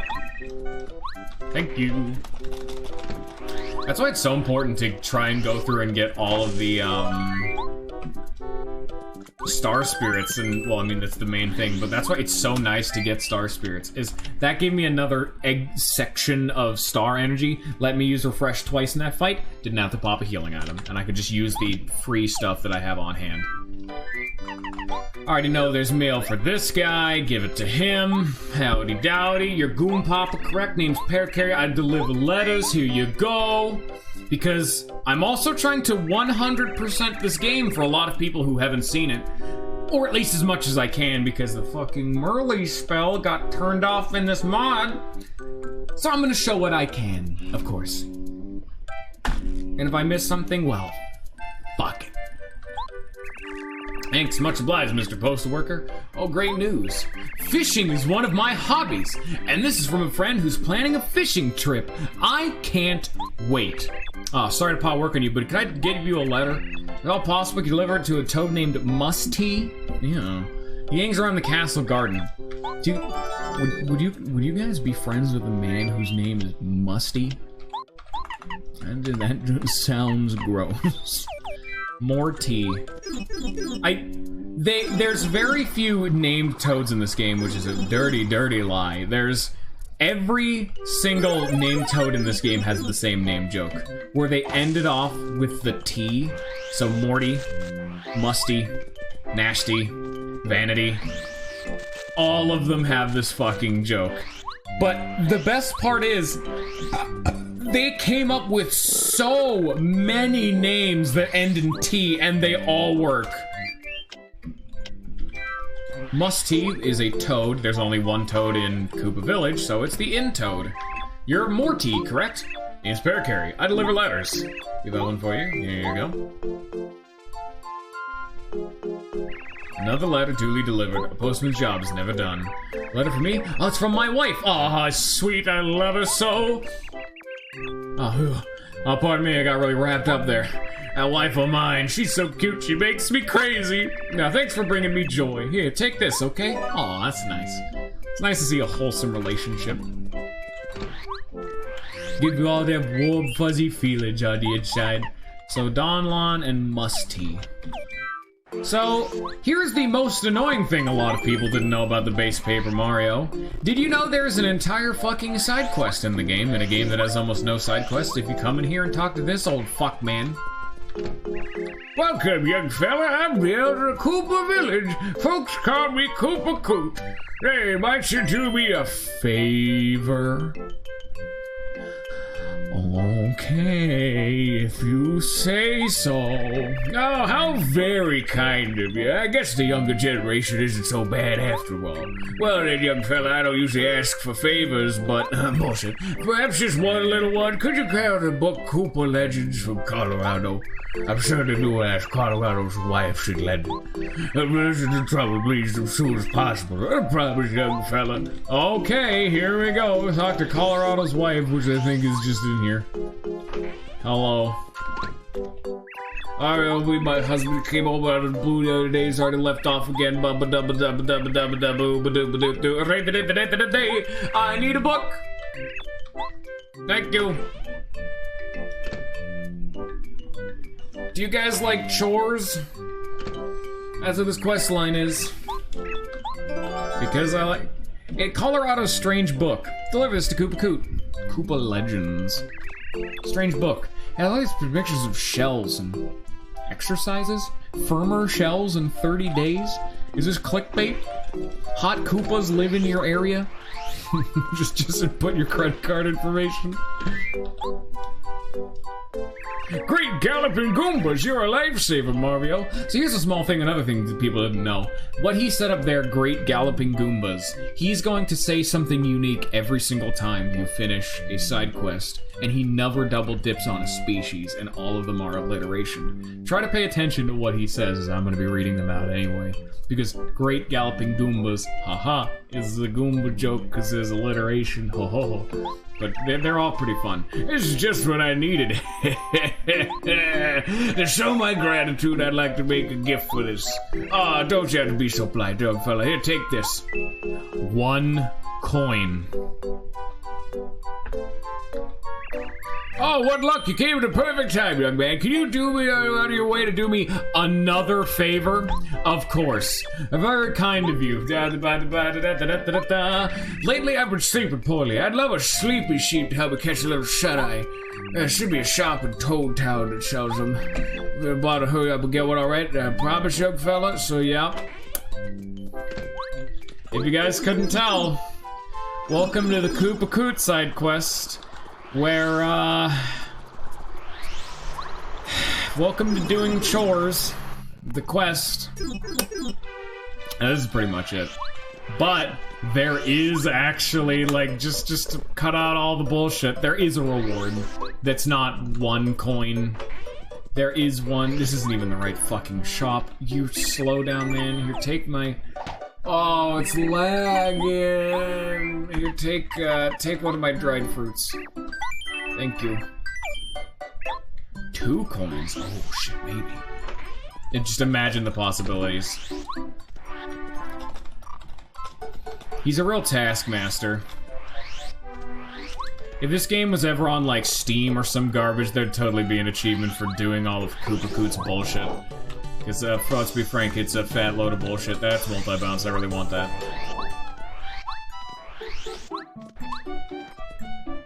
But I'm trying to be thorough and show off all the content in the game for a lot of the people who don't know it, and yes, this is technically content, and it's content a lot of people don't know about. So, goody goody, we get to do busy work.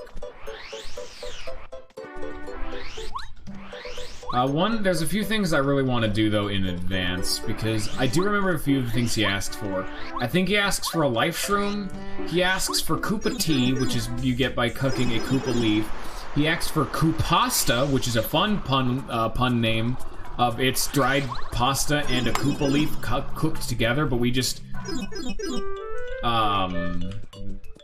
but we can't cook two things together yet, so that'll have to be, he's probably not gonna ask for that yet. Sleepy sheep. My stars, your veritable hero, Mario. Finally, some peace and quiet. Sweet dreams, here I come. Hey, this is a small thank you. Oh, I tried to be so polite. 1 coin. Take this too. No, there's a playroom in Toad Town. I've read right. I used to be around the station. It's strictly for members only, so the entrance is well hidden. Eventually, you can find it though. There's a silver credit. That'll play inside one of the playrooms. Back in my heyday, I used to go there and make a lot of money. But I'm tired of the hoopla. Silver credit's yours. Good luck and make some money. So this is what you actually do this for. You come to Koopa Koot. He only gives you the 1 coin, but he gives you credits, which let you play money-making mini games. And this is, as I said, there is a way of just making max money pretty much infinitely. This is the method. Silver credit's good, but once you get the gold credit, you can literally go there and just walk out with 990 coins. Like, this solves money for the rest of the game. Okay, the perfect time though, but there are other rewards, so we just get to deal with it. Young fella, I don't usually ask for favors, but I don't suppose you go to Goomba Village and find Goomba. Your grandfather? He still has a tape I lent him a while back. Could you get it for me? I really want it. You say the tape, he'll know what you're talking about. Try to keep this whole thing under wraps, would you? You promise, young fella? Oh, this is getting real weird. Hey guys, you wanna go get me back my tape? It's a little under wraps, you know? Just don't tell anybody about it. I go Adventure, Bowser, fucking fix microphone, gotta lean back cause my back hurts. We're gonna do a little test, everybody.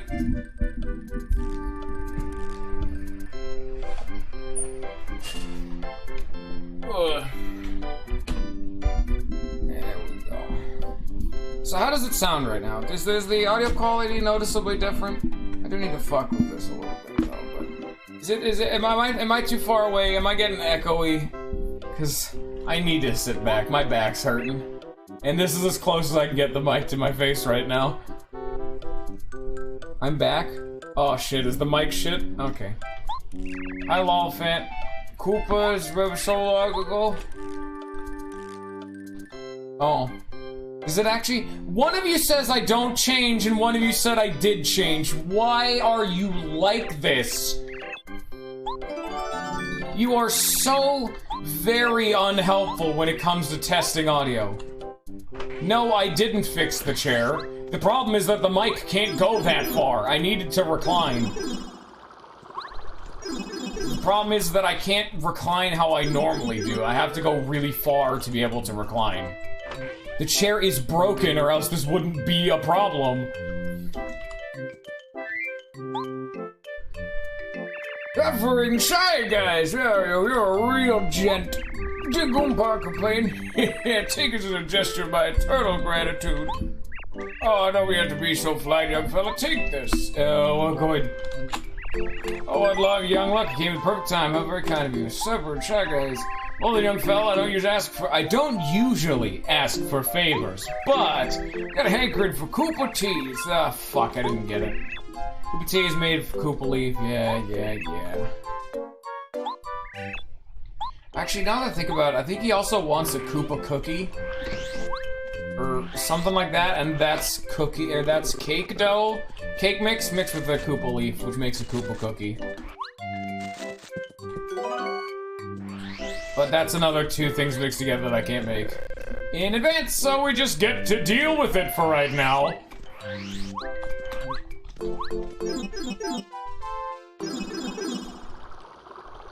Oh, then also there's this one, which I haven't actually shown off, which you actually need to go through the pipe for it to appear on the other end. But yeah, we can come back to Dry Outpost if we ever felt, you know, so inclined. It helps us refresh the spell, but that's kind of about it, for at least right now.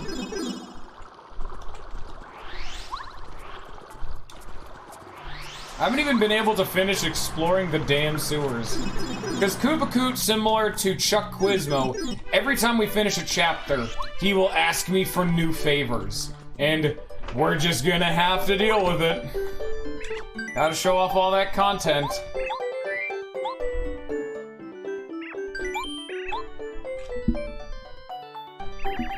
La la la la la. A lot of people didn't even know about this, you know?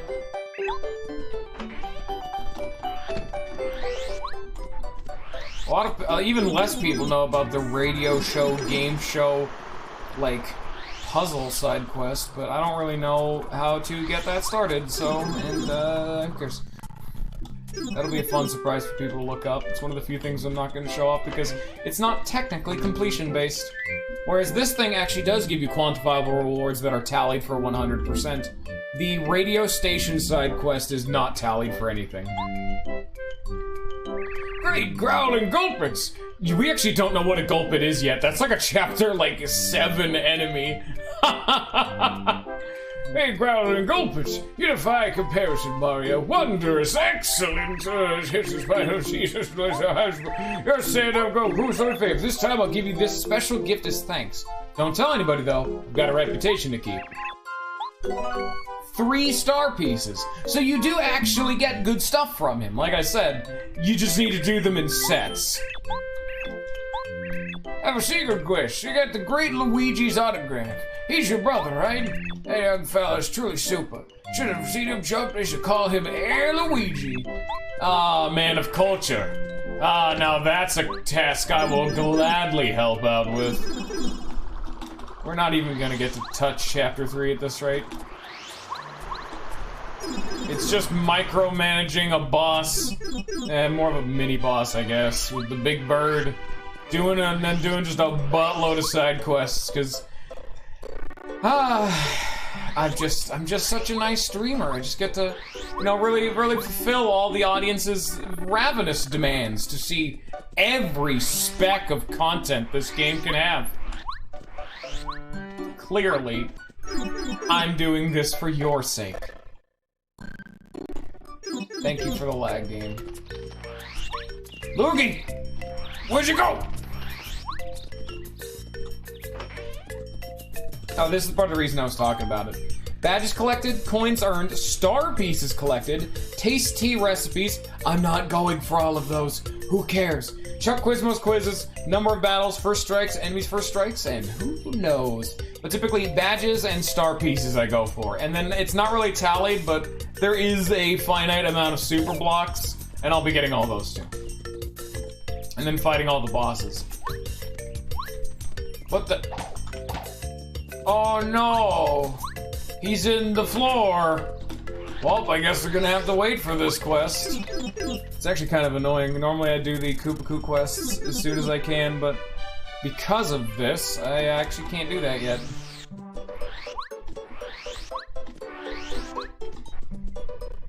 It also sucks I can't actually do the dojo. I want to just get the dojo out of the way because it's fun, but I can't. Oh, you thought we were done with side quests? Oh, you fool. To think when the castle was here... You're Musty, correct? It's Paracarry. I deliver letters. So this is the letter Goompapa gave to us to give to Musty. Oh, it's from Mr. Goompapa, that old codger. We think alike, he and I. It's been ages since I saw him. Too long indeed. This reminds me, I was just thinking about sending a letter to one of my other friends. Your timing is perfect. This letter's to my friend. His name is Koover. He lives in Koopa Village. I'd like you to deliver this to him. I bet he's near the entrance of the village. He usually hangs out in front of the Toad House that's right at the edge of town. Not a big rush, but nice if you got it soon. So this is so we got a letter, which is one of the starting 3 letters we got to recruit Paracarry. Gave it to Goompapa. Got a letter to give to Musty. Got a letter to give to Koover. Hello, man. Here's your fucking letter, dick nuts.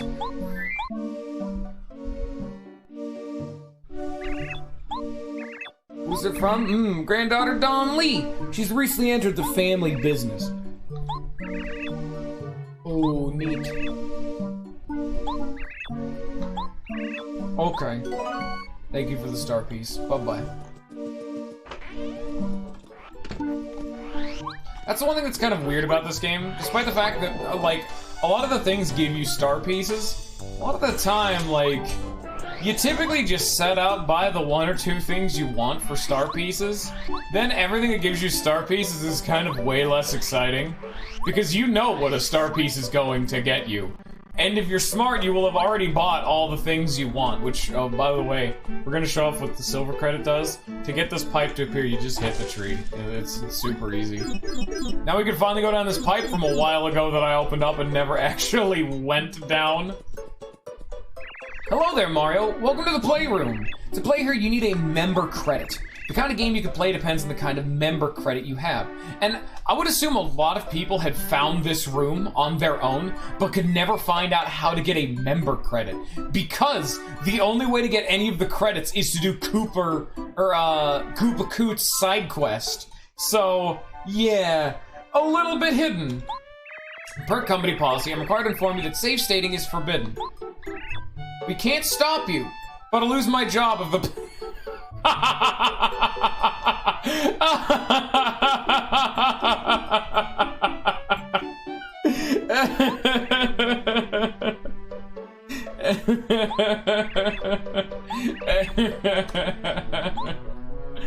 No save stating.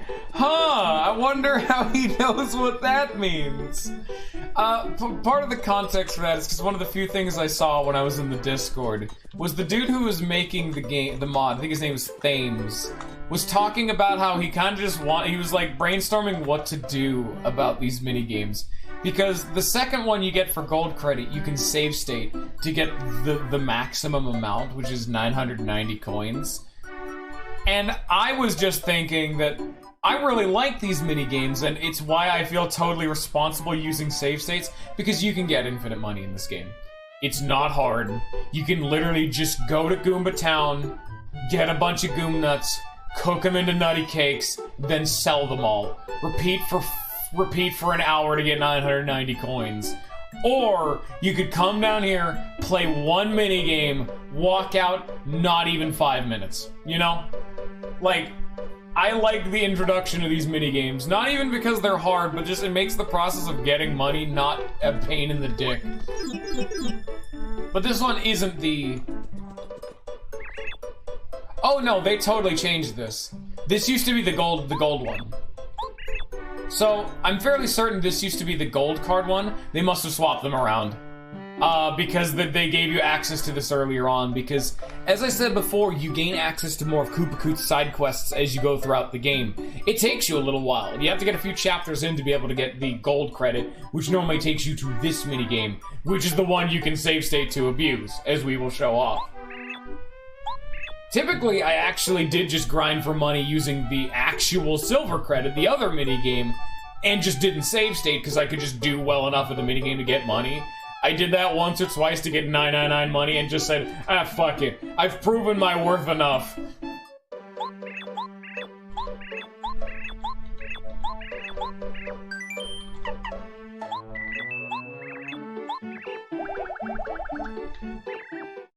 So, this whole minigame is all about hitting a block. That's 1 coin, okay. And if I ever want to give up, I can talk to him and I'll just cash out. But if I hit, for say, a Bowser space, the game will instantly end and I lose all of my money. It takes 10 coins to enter, so it's effectively gambling. But oh shit, what's going on here? Oh, there's another Bowser? Oh, darn. Oh, we want to save those. So if you play the game technically perfect, and you specifically go out and get, not that. If you get all of these blocks that aren't ×5, so I have 19 coins, so I've done this perfectly.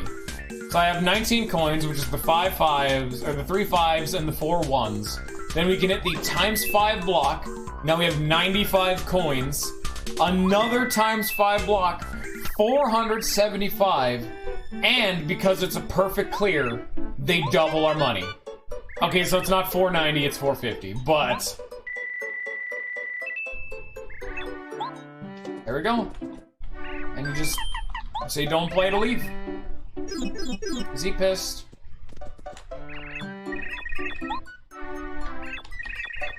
Yeah, but we need the golden credit. So there you go, now we have just infinite money. I will show off the other minigame when we get it, because that was the main way I used of making money that wasn't scummy as shit. But at a certain point, you have to realize, I will scum lord just to be able to save time. Because either I can use save states and have that take no time at all, or I could not use save states and have to grind coins for 20 minutes. At a certain point, I'm gonna value what the audience has to watch rather than my own personal moral standing. I'll throw my own pride and well-being as a stream man, all integrity down the toilet, just to be able to make it so you guys don't have to watch me fucking grinding coins for 30 minutes. Because we actually just bought 3 badges, and that's the main thing we come here for. Truth Stomp, let's jump on invisible enemies, new badge for Master Quest. Multi-bounce in the base game lets you jump on all enemies in a row if action command is timed right. So you can hit all enemies with a jump. And then spin smash. If Mario hits an enemy, it smashes into the ones behind it. It's similar to a shit from Thousand Year Door. It's kind of bad. I think it got buffed, I'm not sure, who knows. That's part of the magic. They fucked with a lot of these badges, and who knows how good they are anymore. Ralph gets new badges in stock every chapter. You go a few screens away. There's Gambler Smash. And that is all of his stock.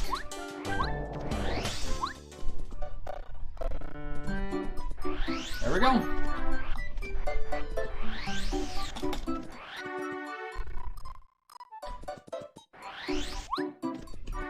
So now I can check a little something something. So I have a bunch of more worse off healing items. From this point on, I can just kind of start stocking up on healing items, you know? It will take some time though, but we, in theory, can.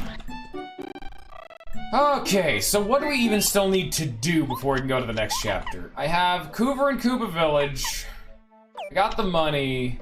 I need the Koopa Koot side quest, can't do that yet. So we're gonna go to Koopa Village, and we need to finish exploring the sewers. And then after that, we'll go tackle Chapter 3.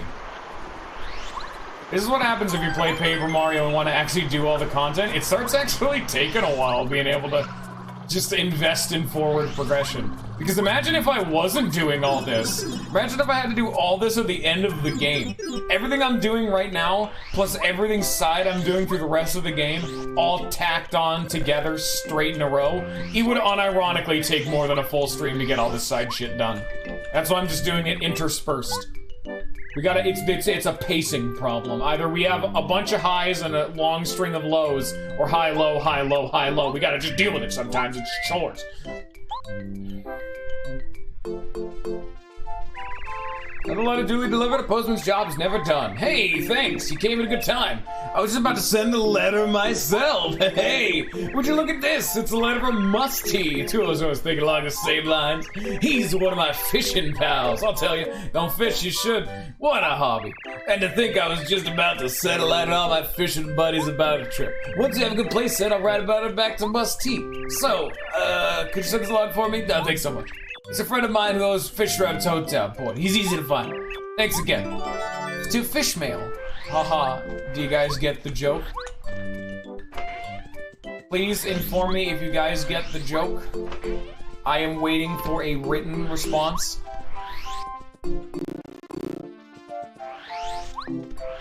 I hope you guys are enjoying the content. Alright, Palcorn. You will need to retake the first grade. That was a test, and you have failed. You no longer have adult privileges.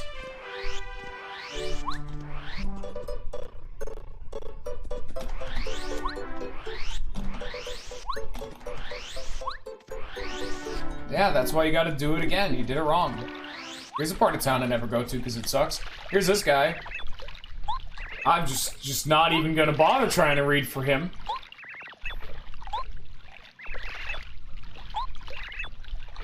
Hello, letterman. Fish mail. He's fishing, and apparently his fishing rod is his head. What on earth species is this man? I don't know. Why is Paper Mario so weird with the random species they're throwing in? Who is this man? Alright, that reminds me. Gotta get a favor to ask you. Could you deliver this letter to him?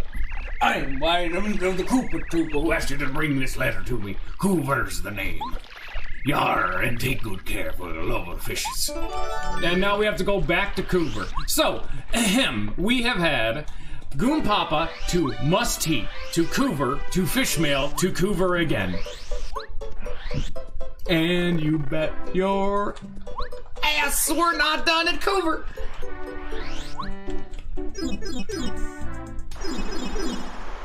How excited are you all about this good content? And this is all base Paper Mario too. This isn't modded in. This is base Paper Mario shit. Is that real shit, son? Yeah, baby.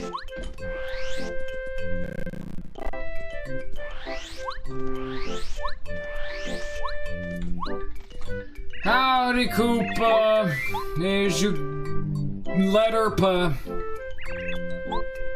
Oh, thanks. Cool. It's from my pal. This must be the answer to my last letter. Thanks for the speedy delivery. Now I can get to send letters to the whole gang. I'll be great meeting up with all the guys and fishing up a storm. I've already written one here, so can you take it? It's to Mr. E, who lives in the desert. He'll most likely be hanging out in front of the Toad House. He wears a blue turban. You probably noticed him right off the bat. Thanks for everything. So this is the one Toad who doesn't have a dumb E.T. name. Instead, his name is Mr. E.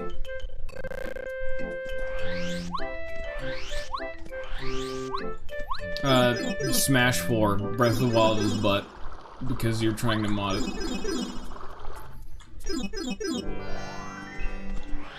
Blue Turban Toad House, that's to the right.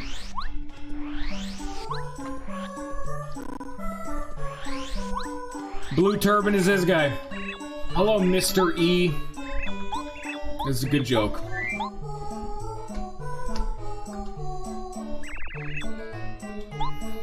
Gee, thanks. Looks like an order from Koopa Village. That job is delivering things from Dry Outpost. This guy's a great customer. He's always ordering stuff. Hey, by the way, could you do me a favor and deliver this letter next time you're in Toad Town? It's to Misty. She lives there. She's one of 3 amazingly beautiful sisters. She's normally chatting with her sisters in front of the dojo. Thanks a lot.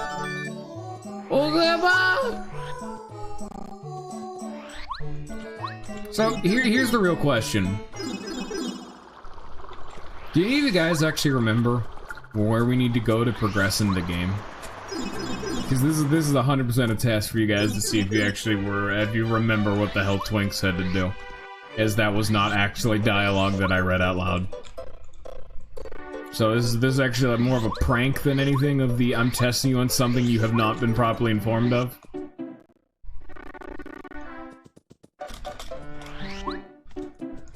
Is it you? No.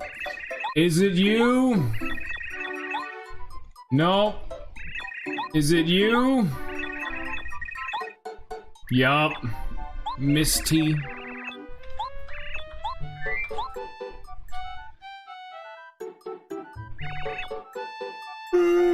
Another letter duly received. A postman's job is never done. Who is this from? I don't think I recognize the return address. Oh well, I'm always getting love letters from strangers. I'm super popular. But enough about me. I'm so lucky you came just now, Mr. Postman. Do me a favor. I'll deliver the letter to the shop owner of the Dry Outpost. I ordered a lot of things from the desert. There's so much good stuff. It's not easy saying it's beautiful. It takes work. Please deliver this. Thank you. Now we're going to Little Mouser, the shop owner in Dry Outpost. Imagine if there wasn't a fast travel system in this game. Thanks.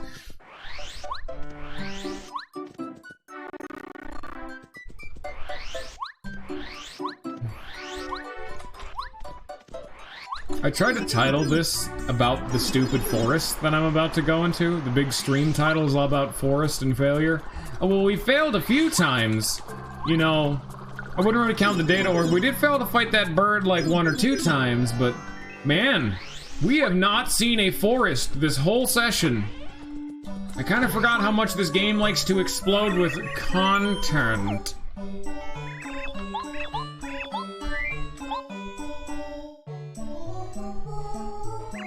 Another letter duly delivered. A postman's job is never done. Oh, thanks. Yeah, this is the order sheet for one of my regulars. Good deal. You're one of my best customers. Shorts things all the time. The health and beauty of what you're after. You can't beat. There's limes and lemons. You can't find them in the horses. All of them make a juice, those things. Ah, hang on. Almost forgot. Could you do me a favor? Please, deliver this letter to a boo called Frankie. Frankie lives in a mansion way on the far edge of the Forever Forest. Maybe tough to find him. Thanks. Hey, we actually can't do that one, because we haven't been there yet. Hey, speaking of forests, guess where we're going? We're not even done with the side quest. And we know only just now get to actually explore the goddamn sewers. So that is the Snowman Doll. It's a straight upgrade for all intents and purposes to the Fire Flower. Fire Flower does 3 damage to all enemies. The Snowman Doll does 4, and it does ice damage, so you know different things resist it. Whereas things resisted fire, things may or may not resist ice.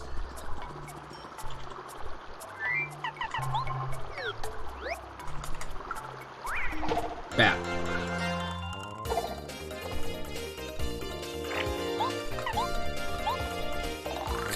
This is a spiked Gloomba. They're spiked Goombas who live in the Toad Town tunnels. Be careful of the spiked hats they wear. It'll definitely hurt if you jump on them. Okay. I mean, if you say so, man. They're probably gonna do a buttload of damage. That's a bad time.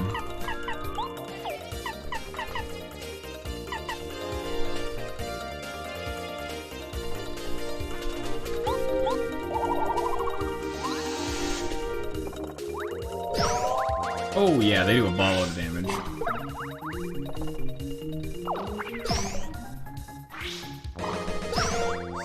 Owie. Nah, that doesn't feel good in the slightest. Thank you very much for noticing.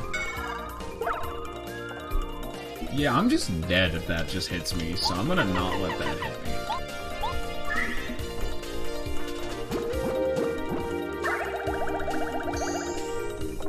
me. Bye, Popcorn. You have fun! So it's 5 damage, 3 damage. 5 and 3, that's only 8. That's not lethal.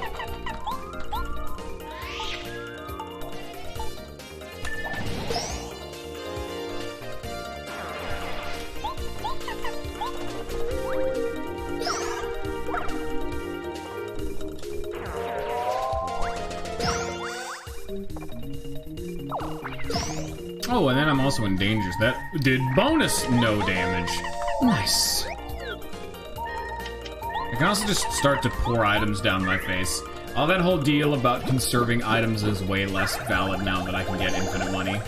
But it's more of a tedium thing, where now getting more items is more an out-of-the-way excursion that I need to take, rather than something that's a active mechanic that I need to interact with. Now it's just, oh man, I need to go get items. This shit, this is gonna take a little while. You know. So I'm using all the desert fruits. They're good, but I can get better.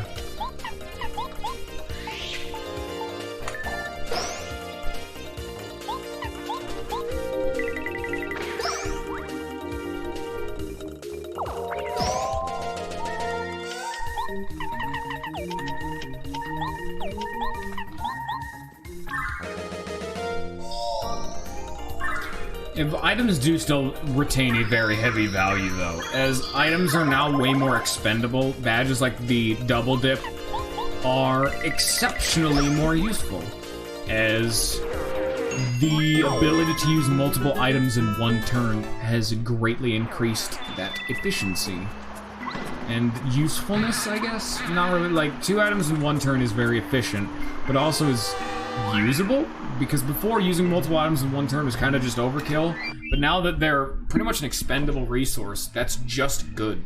to be able to use multiple items in one turn. You just need to deal with going back around to a town that you've already been to or some such and going shopping.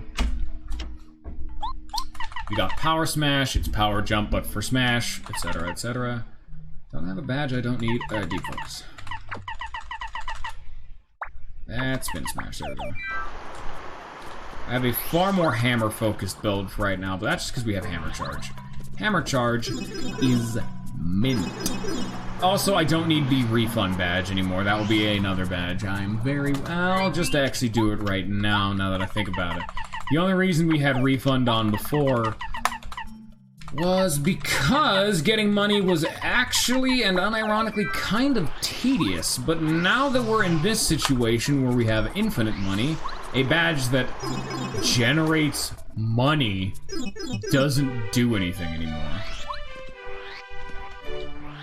Back when I was playing Pro Mode and I really did not like to use the coin exploit of, you know, save stating all that guff. And even back then, I barely even knew about it because, oh man, my first few playthroughs of Pro Mode, they taught me so much about this game. Yeah, I barely even knew about the credits. And I also just did not like having to go out of my way to get money. So I entirely equipped Refund just as a matter of convenience. Because using Refund made it to where I never had to go get more money. But, yeah.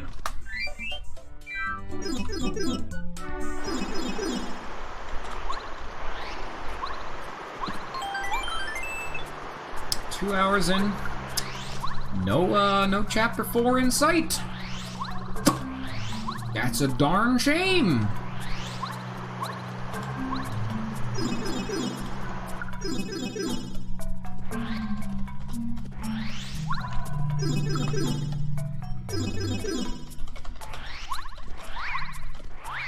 Oh, fuck, we can't interact with that right now. Holy shit, yeah, no, that's a bit beyond our pay grade, to say the least.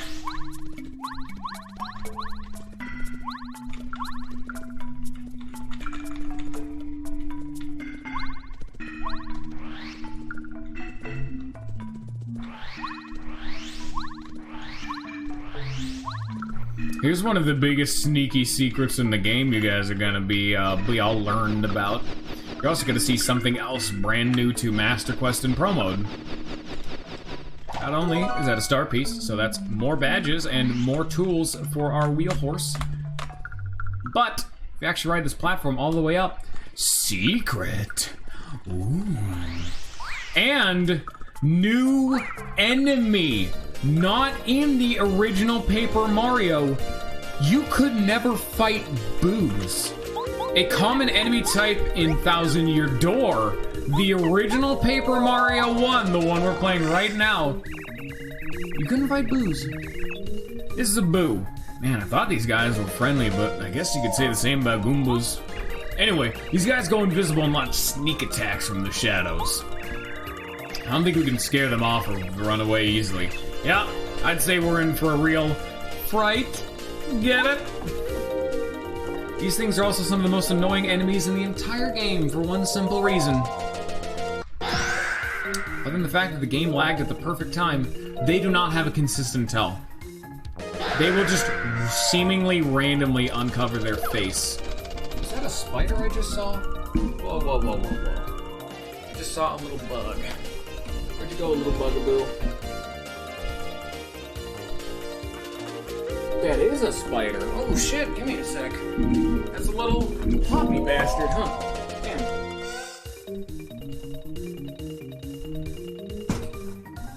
Fuck you! It's a small boy, too. It was one of the real small ones.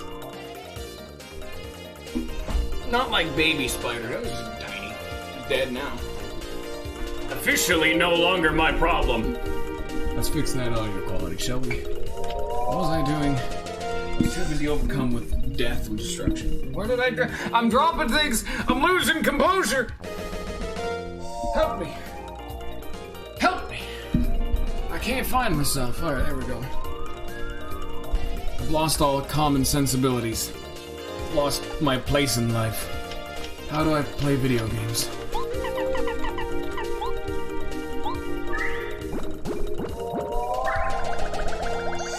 Fuck you, little spider.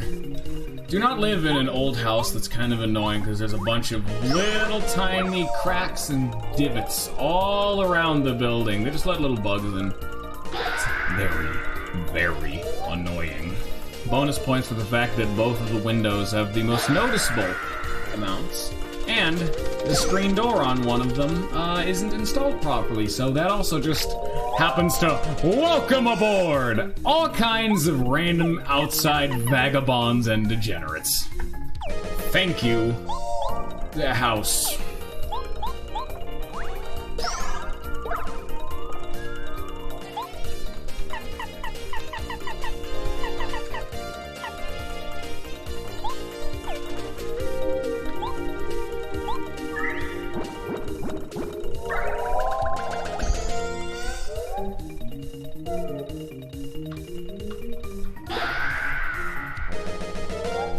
And then they go randomly invisible when they attack.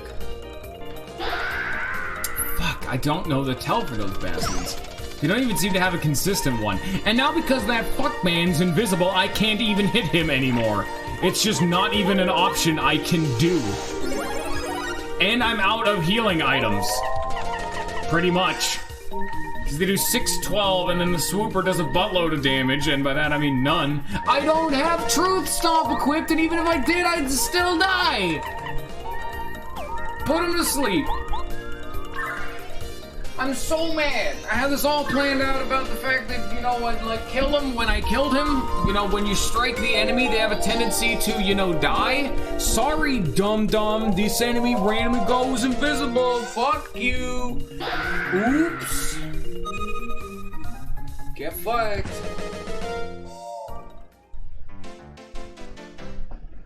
I didn't even know they did that. That was, I mean, I think I might have known, but I've genuinely forgot. I thought, you know, they would be like in Thousand Year Door where they had a dedicated move for going invisible. Nah. They just randomly go invisible on normal attack. Great. Did we have fun? No. No, not really.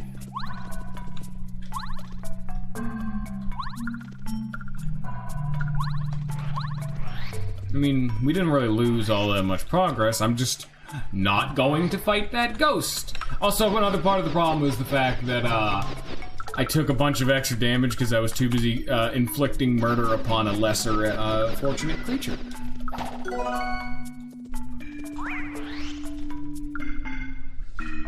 Means I did not have the mental fortitude or physical capabilities to block that attack, like those attacks at the time. And so the swooper was allowed to just continue to wreck face unimposed and unimpeded. Why did I fall on that? And bonus points, why did I not do damage? Also, that's a Paragloomba. How have I not actually seen one of those before? Interesting. Let's see Power Smash. Not actually dead. Wow, that's quite annoying.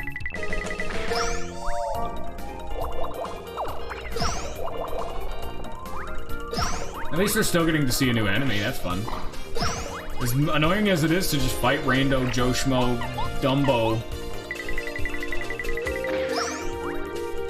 Content.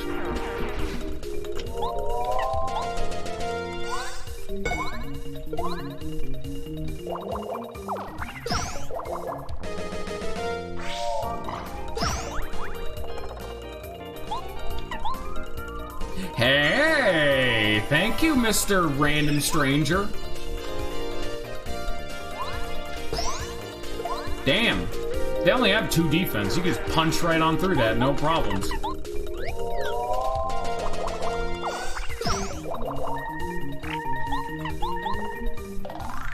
This is a Paragloomba. Paragloomba's are nasty winged Gloombas who make their home in the Toad Town tunnels. Just like Paragloomba's, Paragloomba's lose their wings when attacked and they fall and become normal Gloombas. Do you think every single Goomba happened to be born a Paragloomba, but they've been struck at some point in their life and they've lost their wings? Because there doesn't seem to be any way of getting their wings back.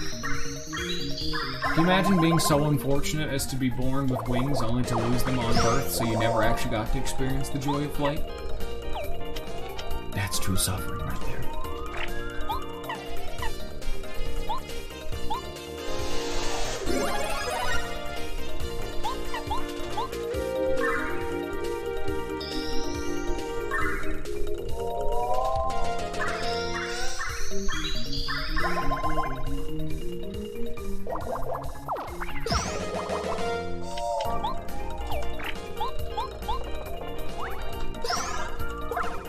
Yeah, Goombari does buttloads of damage if it gives you, if you give him a turn to set up. That's 10.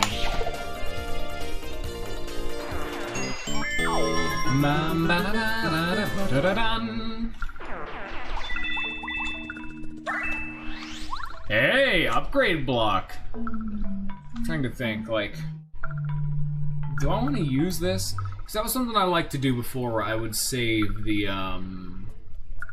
save certain upgrade blocks for certain party members, because I really do not want to upgrade Cooper.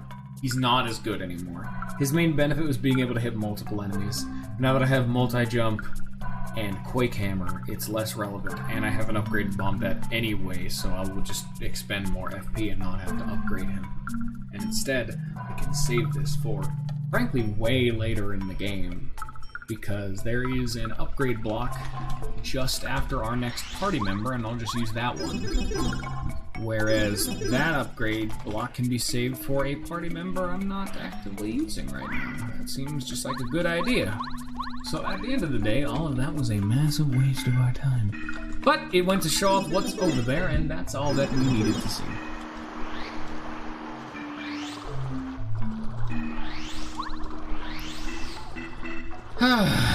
Alright. 3, 4, 5, 6, 7, 8.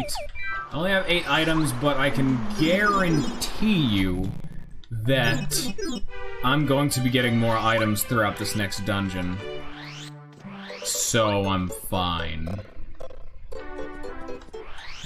We go heal up, and we'll actually start making forward progression, you know, 2 hours and 12 minutes in.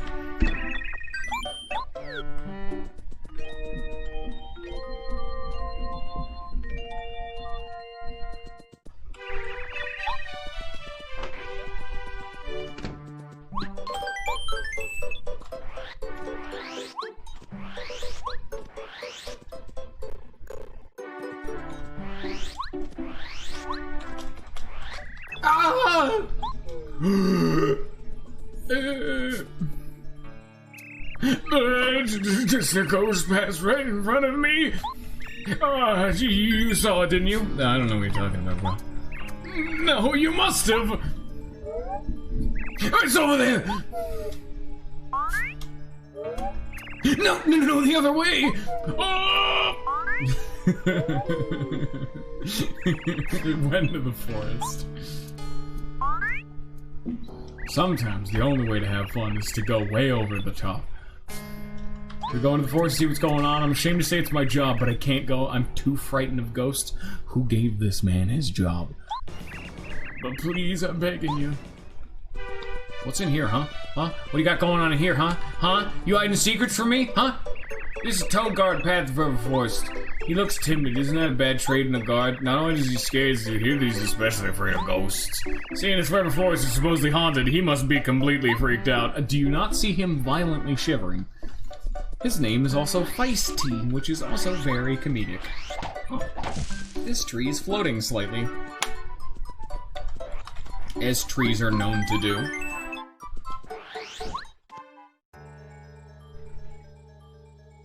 We actually could have come here back in Chapter 2, but you'll see the stopgap. Pardon me, sir, but would you happen to be Mario? How do you do, sir? My master wishes to see you. If you would please call on us at the mansion on the far side of Forever Forest. My master would also like me to have it. She has in her possession important news regarding the star spirits. Please, make haste. We shall await your arrival with a warm welcome. Eh! I'm spooked, gotta say. Chapter 3, The Invincible Tubba Blubba. Now, I'm gonna do a little something.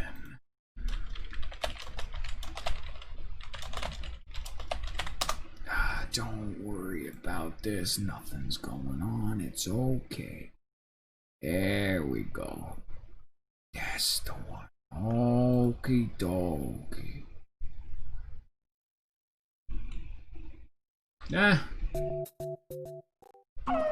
They totally could have removed those quotation marks, but why would they? It's fun.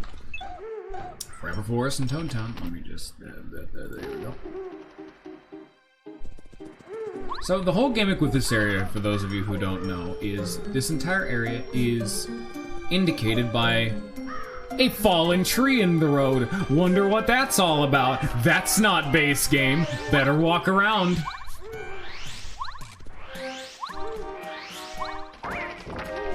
Right, Piranha. Whap. That's new. This is the dumbest joke. The dumbest joke. That's not a lack of 2. That's a lack of 1. This is a lack of 1. Seems like it's just a weaker lack of 2. Oh, I get it. Lack of 1, lack of 2. Whoever named these isn't very creative. I wonder who names these guys. Probably some high-end royalty somewhere. He throws purple spinies, and as you can guess, they look like spinies, but purple. Black and 1 are known for their HP, but they get dizzy easy the way they float like that. And thus it begins.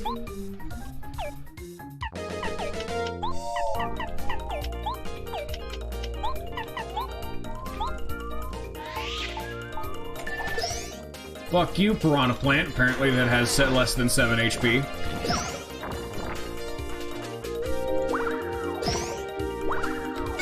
Oh, that... I forgot! Yeah, Lakitus do that attack now. Just all of them. This is a Piranha Plant. Piranha Plants pop out of the ground as unexpected moments, so be on your guard. You've seen them in every one of your adventures, so I imagine you know them pretty well. Their sharp jaws point upwards, so you'll get bitten if you try to jump on them. They smile after biting people, and that smug smile makes me hopping mad. Oh no, they don't have less than 7 HP, I just did an opening attack, that's right. Whap.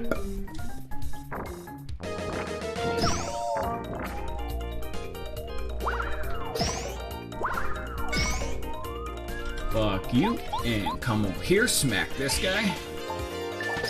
Whap.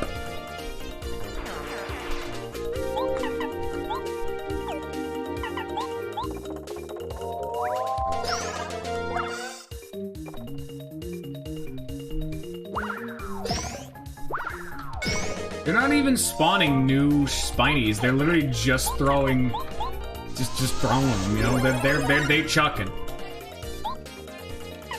But they're not really doing a good job at it. The whole benefit of Lakitus is the fact that they spawn reinforcements constantly. But nah, he don't care.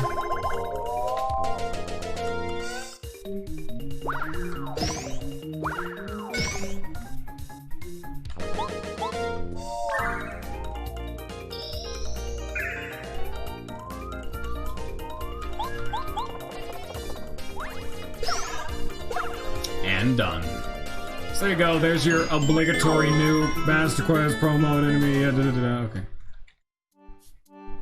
Hey, this is the final of the Merly spells, or Dawn. Actually, I think it's Merlovely. Dawn Lovely. Twice as much money. Also, because there's so much money, there's a bunch of lag.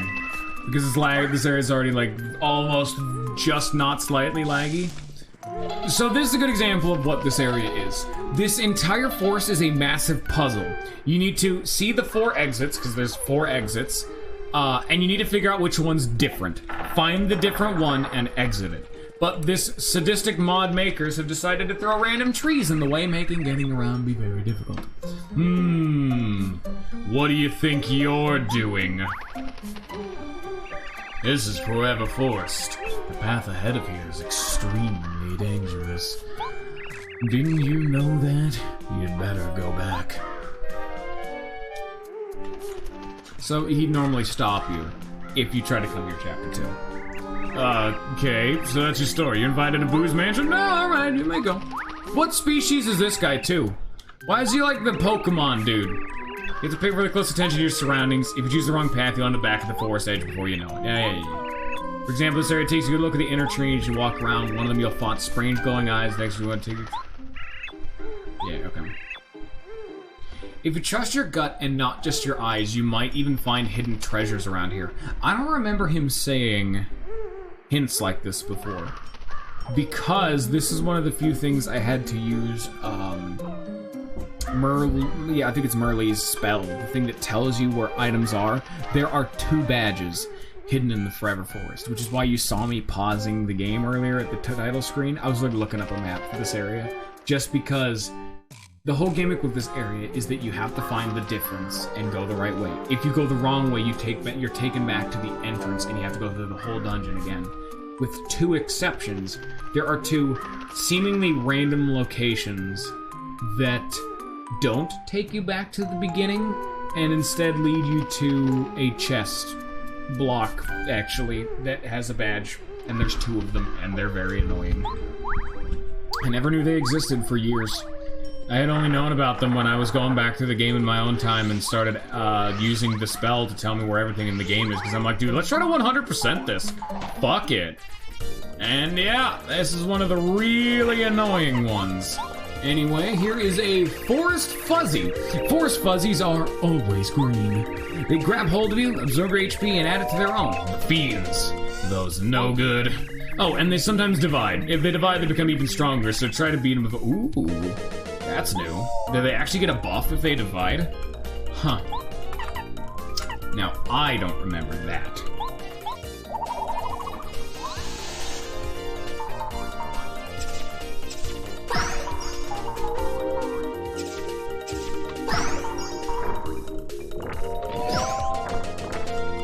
I'm gonna be frank, I'm good about all this.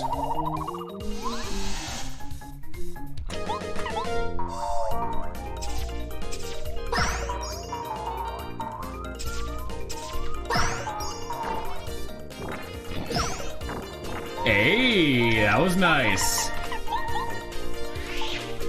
Even though Quake Hammer doesn't scale with your hammer's power and still only does 2 damage, you can see Quake Hammer is still good.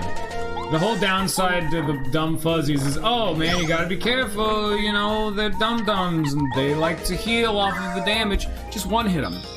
Just one hit all of them.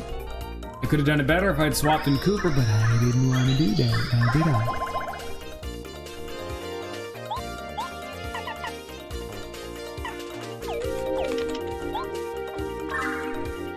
So normally they clap their hands in prayer, you know, praying or making a wish up to the stars to gain focus juice. Goombas don't have hands, so they can't.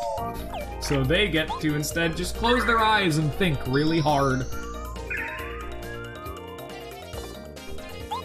Man, it must suck to be a Goomba.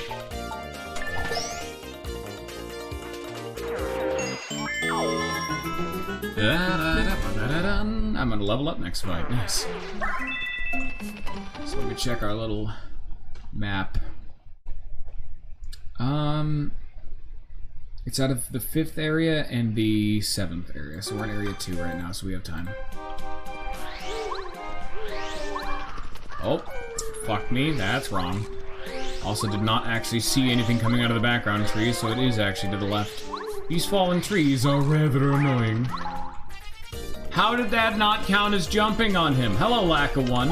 Hello, fight I really, truly do not want to actually take.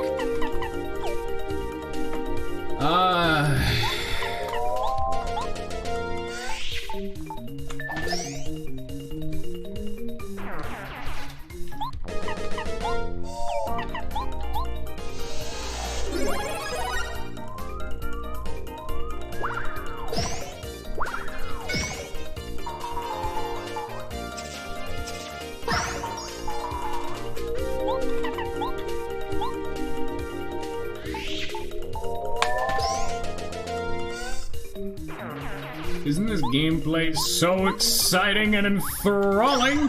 Aren't you fully engaged at the dire situation I find myself in.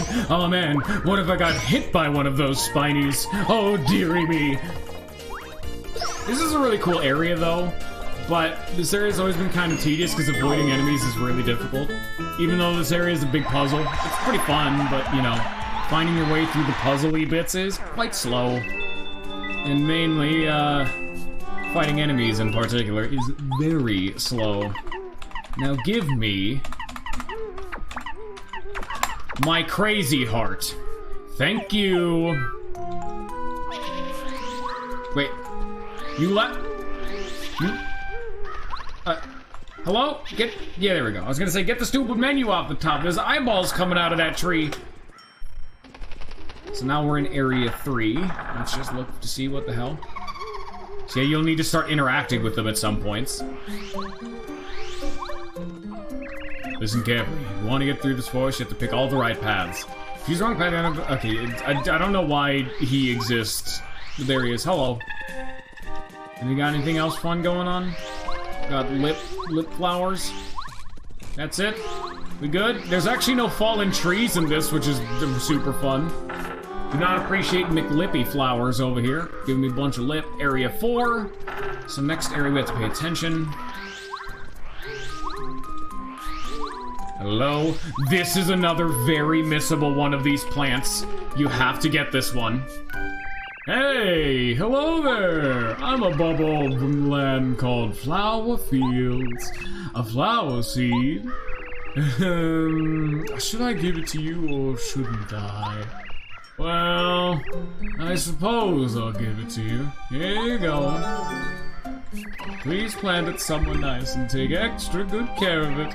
If you plant it somewhere bad and I find about it, I might place a curse on you. I will hurt you via curse. That seems pretty fucking different, if I do say so myself. Big demon tree. Alright, we're in area 5. Tab back to this. So, the correct way to go is to the left, but if you go to the right, nothing noticeably different. So normally there's just these mushrooms that blink in this particular section. This is not the right way to go, but if you go this way, instead of going back to the entrance, you find yourself in a new area with a weird beehive. I wonder what the beehive's all about. Hit it. Hit it.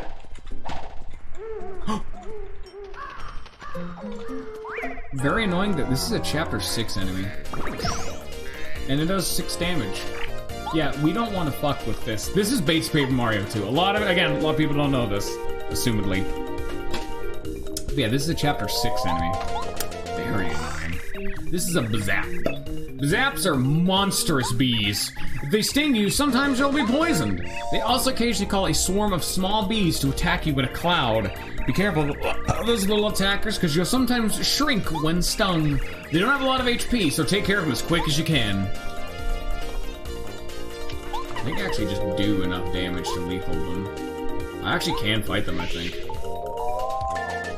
Yeah, no, I can fight them. Hopefully. Hopefully the swarm of small bees. Oh, that's the first time we've seen Happy Heart. Yeah, it just randomly you'll get 3 HP.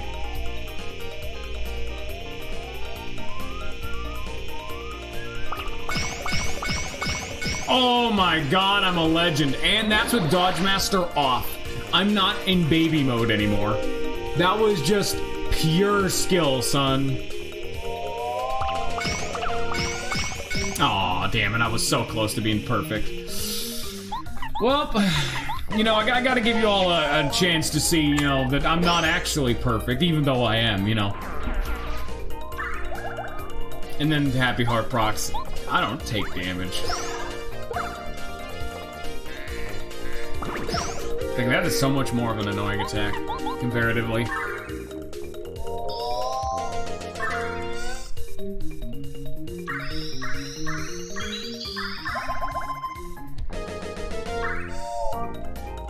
Yep.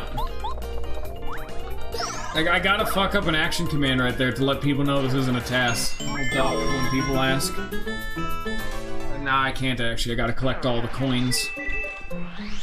Coins are very important. So yeah, this is the little side area that's a big ol' sneaky secret. It's an HP plus. Not great, But remember, there is a hard HP cap in this game, so if you do actually go past it, then, you know, that's kind of impressive. But that's 3 BP for 5 HP. It's okay.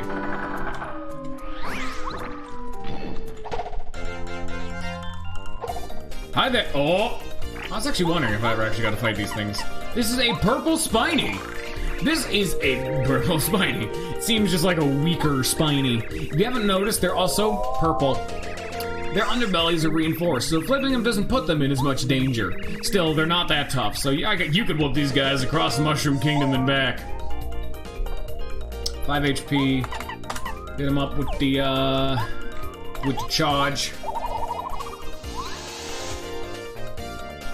Hey, I'm taking less damage. Bonus points for the fact that this actually lasts for the whole turn. So I can just kind of face tank that, take 1 damage, and then block that, take 0 damage, when normally they do 2.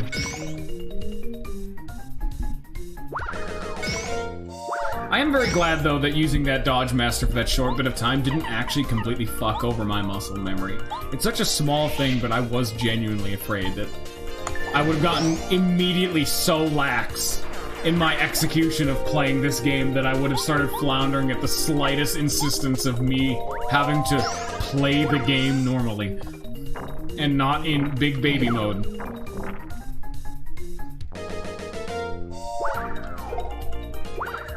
I am also still garbage though, so there you go. The moment I talk about it, the fact that I'm actually good at hitting action commands and I don't need big baby mode, I miss almost every action command. Karma is a sadistic bitch. Same with that jump action command. I'm floundering. Guys, I'm falling apart. I'm losing cohesion.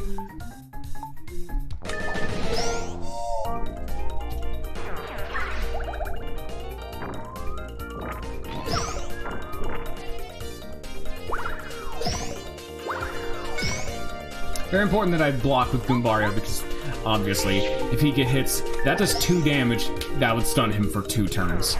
We really don't want Goombario to be, you know, removed from the fight for 2 turns.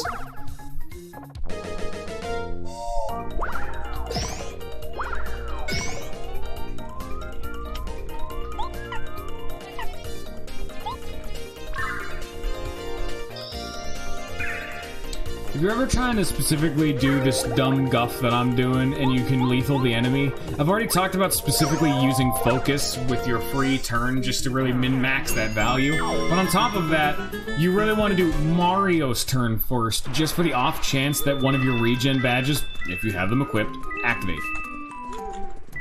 I have Heart Fanatic, so getting that to randomly proc is just 3 HP that I don't have to worry about healing later, which is actually super nice. Why can I not, like, logistically jump over this? Bad game. Sorry to everyone who actually likes this game. This game is actually objectively bad. Sorry to say. Fun surprise. Oh, this fucked with me for so long. This looks like an impassable barrier, but no, you totally can just walk through. You just can't walk through on the bottom or on the very top. I accidentally just passed through it by there on accident, but this is one of the things that Master Quest changed that actually did screw with me for a little while. Like, I did actually double back and accidentally go through a wrong path.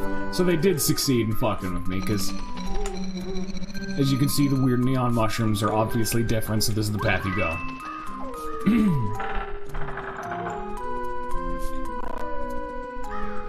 I think this is mushrooms.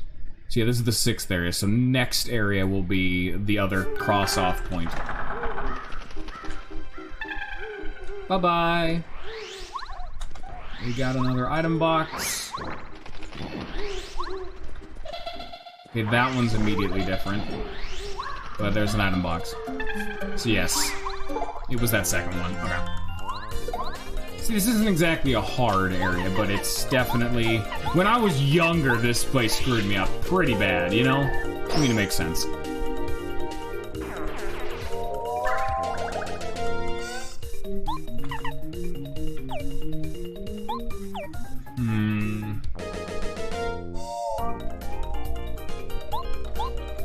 I actually had Heart Fanatic proc at the end of the last fight and the beginning of this fight. So in between fights, effectively, I forgot they inflict paralysis. I was too busy running my mouth. Oh, I'm dead.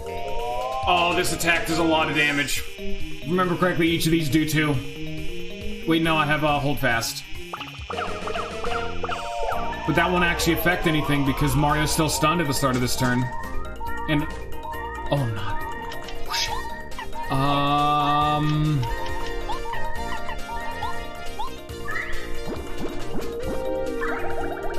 Oh god, that is a small thing that is almost never actively useful. Status effects overwrite one another.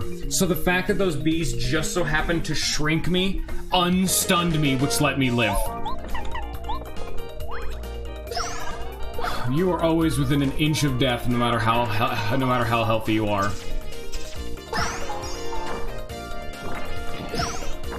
Yeah, I am also shrunk. I'd much rather be shrunk than dead, I'm gonna be frank.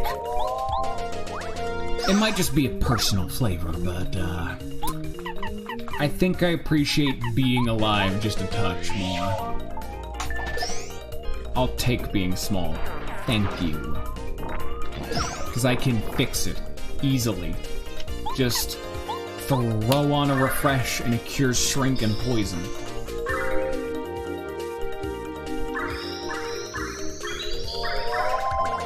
Ooh, doggy! Thank the Lord for me actually getting better at this game. And where I can actually live through these altercations. You guys should have seen that first playthrough. But levels of gameplay you were seeing.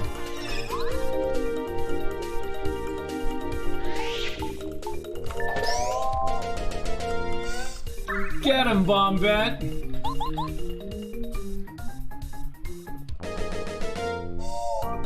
Yeah! I did it! She did it! No reason for me to grab the money either. Thank you for the 1 coin, I appreciate it. I don't know why I keep falling for these deceitful attempts at being an item box. So this should be area 7. So this one's very obvious. So it's to the right, okay. So this is the one, this is the other fake, sneaky, secret area. There's a sign. If you have business at Boo's Mansion, come this way. Go one further, and go this way. For no reason. This is another one of the secret items. Why would you ever come over here? It's an FP+. So both these badges are rather inconsequential, but they exist at least. See, there's barely even any enemies. Luckily I have a really good sense of direction, so dealing with this isn't too bad.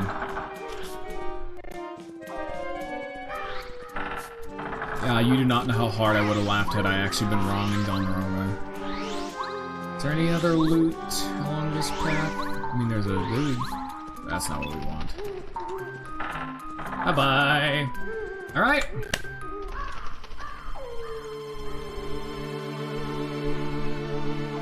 Spooky.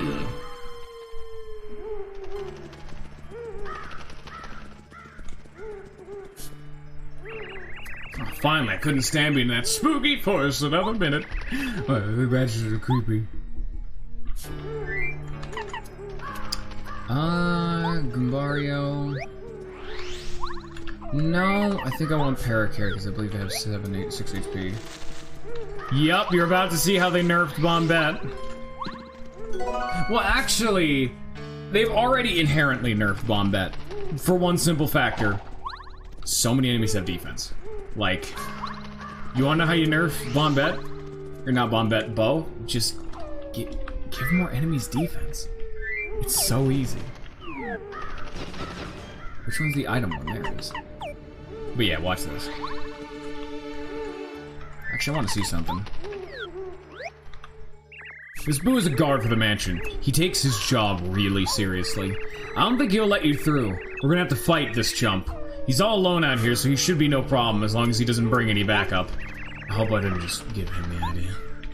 So yeah, this is, So if you didn't actually fight the Boos in the mansion, there's this guy. Mario, we've been waiting for you. Lady Bo has set up a few tests. Are you prepared for the first? Then you're ready for a fright. So I still have I never technically tattled on them in this save. Who gives a shit? You already know what their tattle is. That's what's more important. Is the fact that I showed it off, not that I have all of them by the end of the game.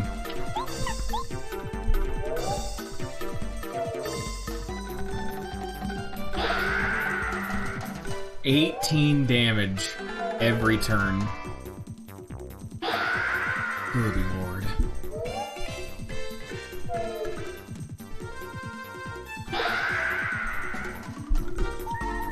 Be glad I put this many points into my HP. Jesus Christ.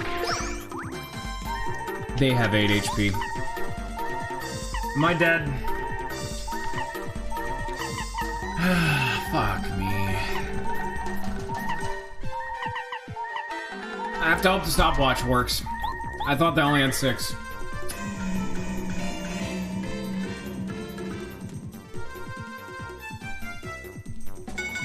No, I'm dead. I have to go through the entire forest again. That's why this is so goddamn annoying. The save block is literally just behind this guy. He's blocking the door to the save block. Normally, the moment you get to the mansion, it's like, finally, we're free. We can turn our brain off. We can rest. Nah, you get you're taking 18 damage a turn because these dodes don't have a consistent tell. And I mean the whole forest again.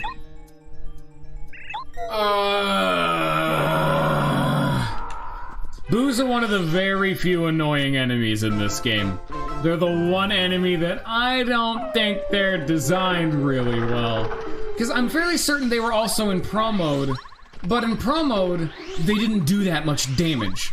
So their whole gimmick is that they didn't have very much HP, and they didn't do very much damage, but they didn't have a consistent tell. So you couldn't block them very well, but to help benefit that, they didn't do that much damage if they did actually hit you. I think they did like, what, 4? That's way more manageable, you know? 4 is a totally reasonable answer for an amount of damage these fucking things should be doing. 6 isn't.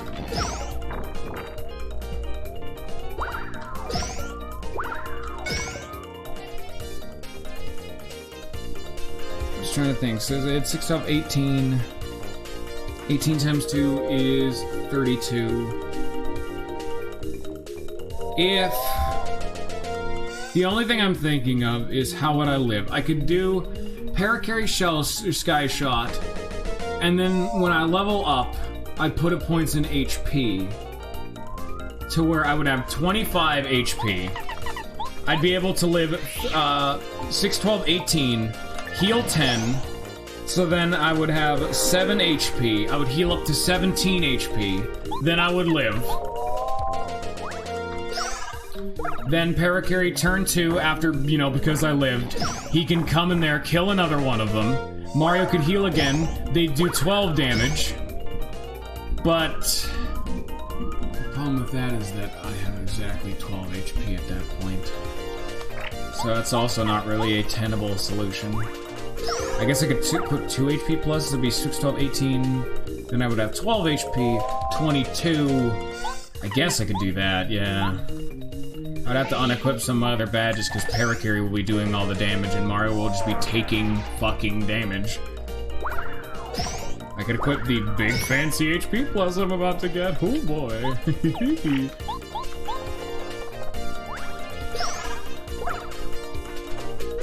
The only problem is that I need to do that in advance. Like, I gotta do that right now before I level up because the level is a full heal. And I'd have to enter the fight with nearly full HP, so I need to avoid, like, every enemy nearly perfectly. Oh, that's super annoying. Thank you for the money!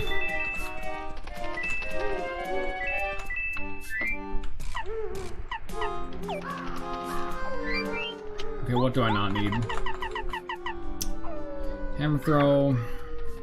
Group focus, dodge master. I can't equip Crazy Heart. I equip this now. I level up increasing HP. I have 30 HP. So then it's 18 damage. Live with 12. Heal 10. Have 22. Take 18. Live with 4. Then heal another 10. Take another 12. Live. Kill them. Pop refresh. Heal 7. Have 9 HP. Take 6. Then we kill them. So yes. Assuming I'm at full HP, I should be fine.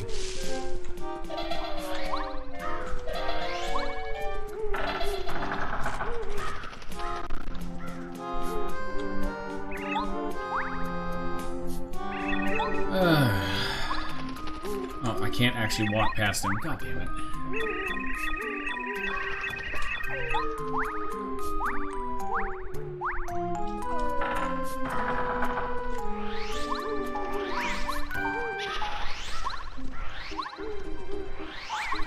I do still actually have the map up here. I'll have to close chat for a sec, but I can actually just use the map and go faster.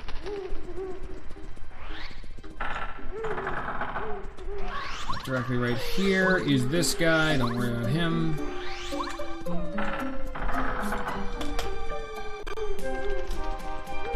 So the way forward is to the right, but I need to... Oh, shit. I don't even know how that one was a particularly intensive jump. This is not a fight I want to take, I do believe. Snowman Doll wouldn't kill because it was a jump. I'm just gonna run. Oh god, I nearly didn't get away.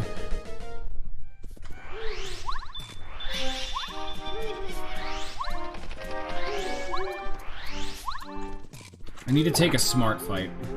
Not that. Definitely not that. The problem is I can't heal outside of combat because I need both those healing items. There's Magical Seed, so we go to the right to get the secret path, left to progress.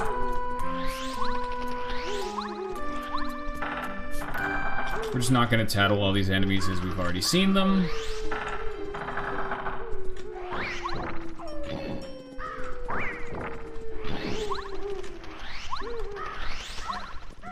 Give me this.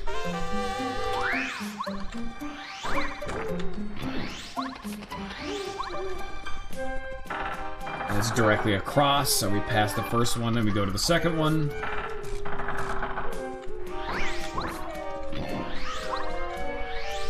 There's those rocks. Grab a coin. It was a nice coin, though. That's pretty good. Then it's to the right. Another item block I don't have to care about because it's just a coin. Then the Booze Mansion is to the right. The secret path is directly across. Can I take this fight, though? No, I don't think so. Okay, wait, no. If I had opened up with... If I opened up with a hammer, that would have done 2 damage. I could Snowman Doll for 4, killing the Fuzzy. Can I live the other 2, though? Frankly, I'm just not sure. I could swap over to Paracarry. Yes, I have a game plan. I need to run away again, and I need to open with hammer and have Paracarry out. Could kill 2 of them turn 1.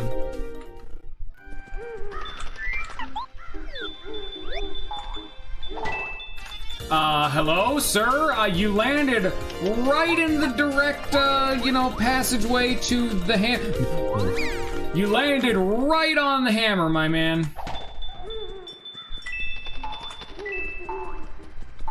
Stop jumping so high. God damn it! I need to hammer him! Oh, I guess I could also use Bombat, but that's even riskier. Actually, no, Bombat would be the perfect solution now that I think about it, because I'm totally willing to just dump.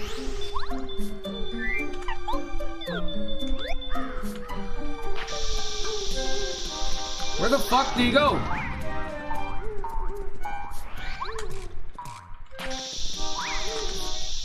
Whatever. Okay. can do this. Probably gonna do nothing. Oh, it actually did hurt the Spiny. Wow. We have officially decided to go for the nuclear option. I don't even think I needed to do this at this point. I could have just hammer thrown him, but I'm just like, fuck it, we're committing at this point. Fuck these guys, they're dickheads, and I don't want them dead. Is this even enough to level up? This better be, we're gonna have a real big problem. I'm gonna heal up, that's what I'm gonna do. Just in case.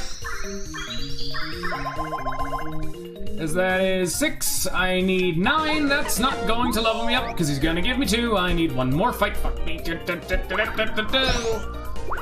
Very annoying. We pop one more of these to get a bunch of health. And we enter the next fight healthier. And hopefully I don't need to resort to explosive measures.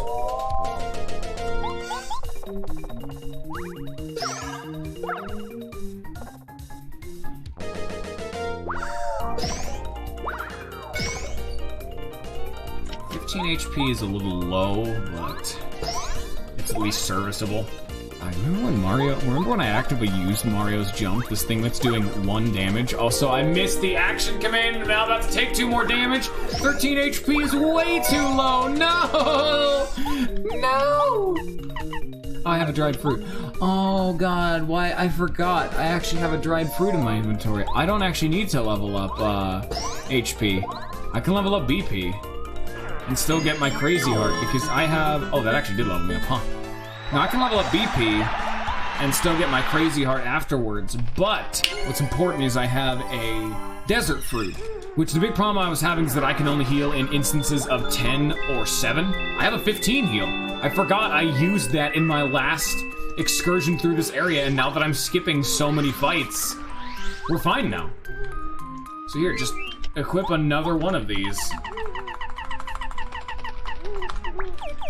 You may say, oh man, but you didn't even account for the fact that you have 5 less HP now. I did, because this is a 15 HP heal. It makes up for the fact that I didn't actually have the HP plus equipped before the level up, meaning I'm not actually fully healed.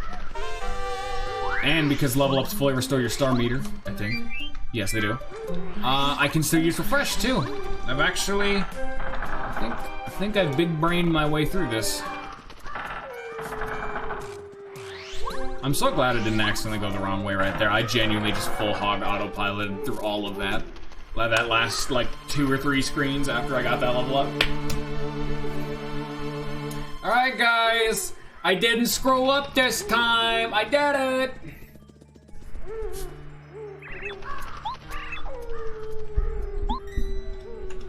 One of the things you almost never get to see, but yeah, every single party member does actually have, like, unique dialogue. Almost never relevant, but they do. Here we go. Now Mario's toting an extra 10 HP. They start off invisible. We swap over to Paracarry. And we...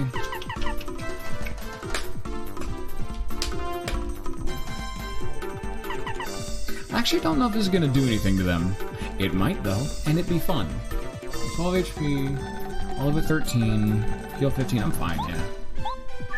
You almost never actually get to see this worked. Because normally I would be equipping Zap Tap all day, every day. But Zap Tap is a really, really strong badge in the base Paper Mario. It got nerfed because a lot of enemies are just immune to it now. But, you know.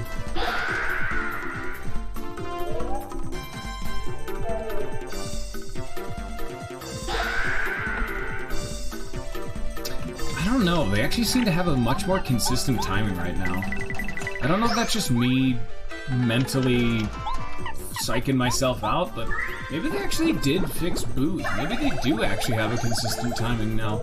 Because that was a big thing with early Master Quests, they were inconsistent, but it's about the same time each time nowadays, and I'm just doing it wrong now, but maybe, like, let's see. Okay, well, fuck. He went invisible. Am Am I dead? Because he went invisible? Just like last time when I fought these dudes, I did not account for them going invisible.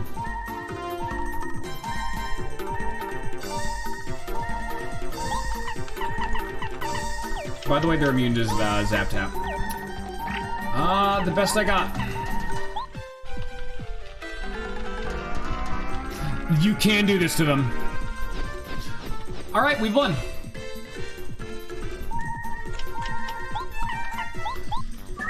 Oh, fuck. These boos, goddamn.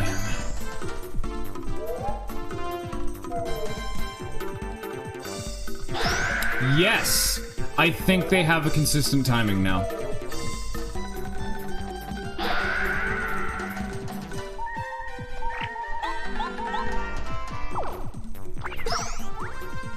How much fucking HP do these boos have? The other boos did not have 9 HP. Why are you still alive?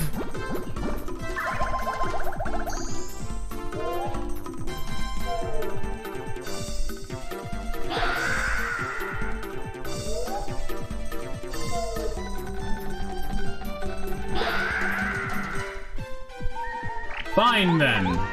I won't even give you a chance at recourse. You die now. It doesn't matter how much HP you have.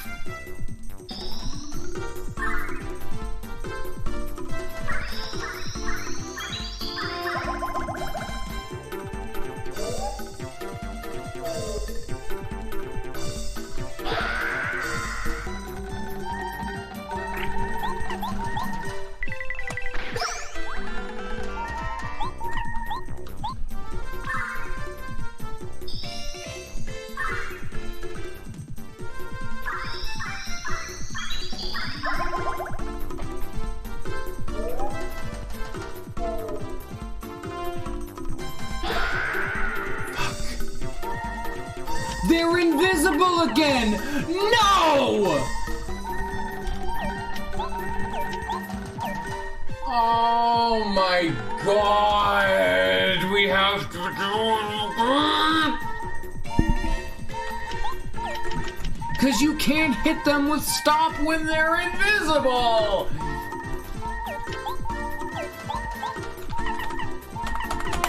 And there's no character like Koops from Thousand Year Door who actually can buff you.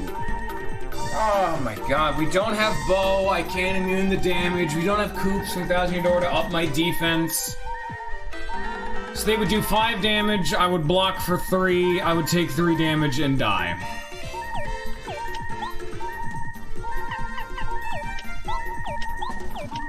I just literally do not have an option. There's nothing I can do.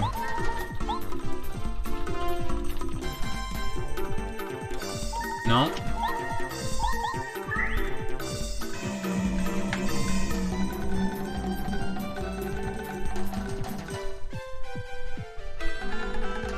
No. I love booze so much.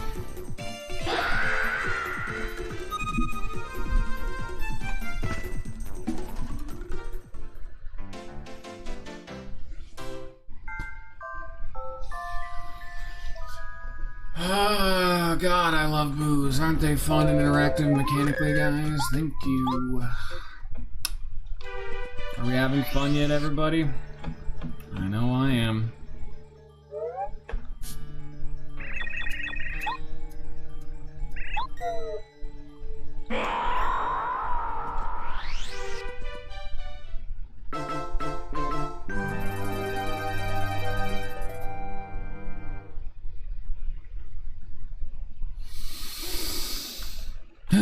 Alright. What else could I do? What's the path? Directly across. Oh, yeah, that's the fallen tree ground. What else could I do? Immediately start just air driving all of them off. Alright, good game plan. Good job, me. Flawless.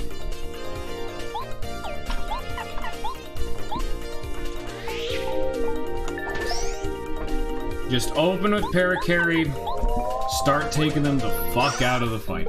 That's all I gotta do. Time to go back through the entire goddamn son of a bitch and ass forest again.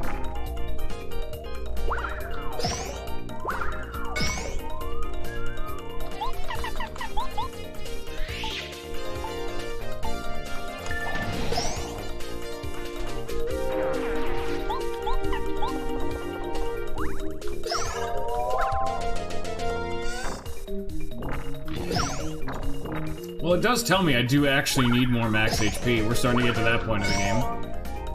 Well, I will just level up HP. Even though I could get away with having less HP, I kind of just need more HP. HP is described as the stat for those who are not confident at the game, and I think either 1000-Year Door or Super Paper Mario. I'm not certain, but one of them does have that tagline for when you level up. And no, it couldn't be Super Paper Mario, because that one doesn't have traditional leveling up. Must be 1000-Year Door then, or I'm just misremembering it.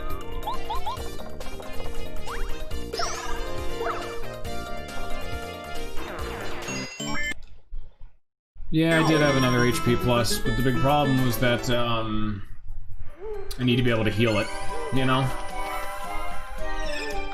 That was the only reason I was able to upgrade my BP in that last fight, was because I had 2 HP ups equipped, and I increased BP to equip the second one.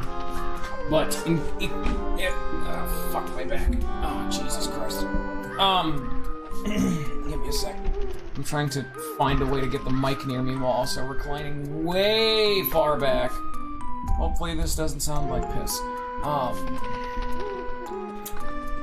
Big problem I had was that, what the fuck was I talking about? So I have 20 HP. I can equip an HP plus. Then either I can upgrade my HP again, which will immediately be healed, because it's a level up. You fully heal on level up. Or I can upgrade BP and equip a HP up. But the problem is that the max HP is batting after the fact. So, you don't actually heal 5 HP when equipping an HP plus. Wait a minute.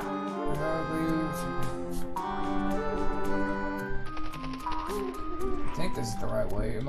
The ice didn't turn on, so... Okay, yeah, no, it is the right way. I was totally right. The whole hint for this area just didn't turn on. There's supposed to be eyes in the tree. That would have fucked me over. Over here. I think it went the wrong way. There it is. Give me the seed.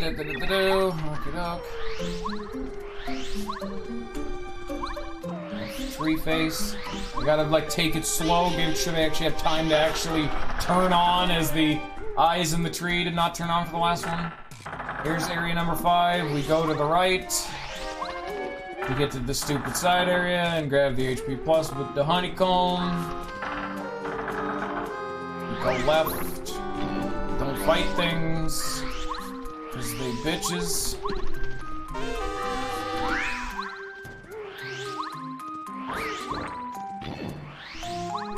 But yeah. Even though I couldn't, I totally can. I can do what I was doing before.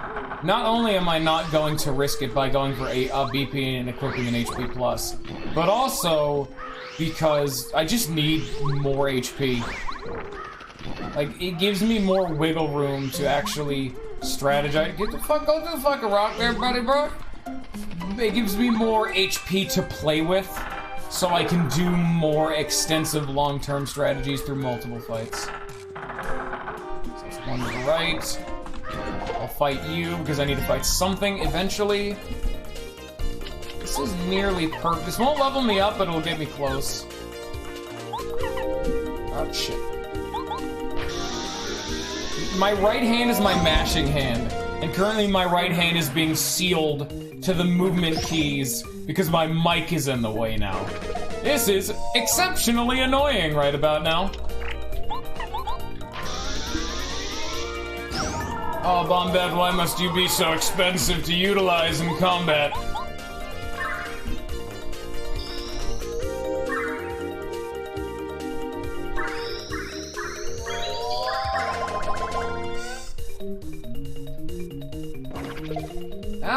I told you, I hit that one. Now, normally I don't complain about those things, but I hit that one. Don't give me that bullshit. I hit it. You can't tell me I didn't. That's because none of y'all can see it. I hit it. You guys can't disprove these theories I'm spitting. I hit buttons. I can't hit buttons. You can see actions happening on the screen. This ain't a task. Give me them 2 HP heart nuggets. Yeah. Stop spinning. I forget which floor I'm on. Shit. I forgot. Oh, God, no. Oh, thank God my left hand is actually semi-competent at mashing. I forgot which, door room I was in. Is it this one? Yeah, it's this one. Okie dokie, go directly around. And what the fuck did I just hit? Oh, it's this screen again. I remember this screen. You remember this screen? Yeah, this is a good screen. This is a pretty fun screen. Blam! And then we blam him again. It'd be a nice idea to save the snowman doll, but snowman doll is really mostly useful in chapter 5, and even then, but I don't think I'm gonna hold on to that particular snowman doll for 2 chapters. I think I'm good. Let's be frank here.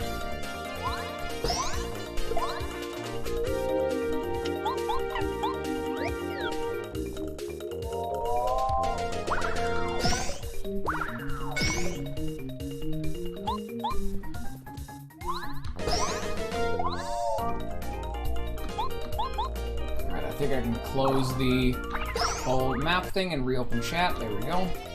And the whole time I didn't have chat open. Because I can either look at chat. Oh shit. Actually, fucking. There we go. Let's get back up. I'm too busy trying to finagle my way through all these goddamn, like, micromanaging issues, game. Don't you penalize me for attempting to be a stream. Man. I do things, you just don't see them. I'm here. Give me that HP.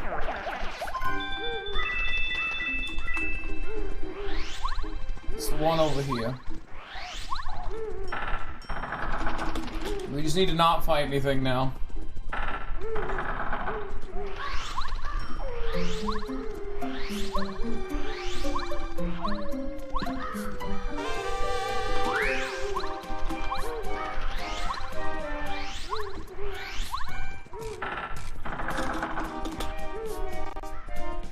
Are you guys ready for attempt number 3? Now we're just gonna spam airlift and just get all of them out of this fight.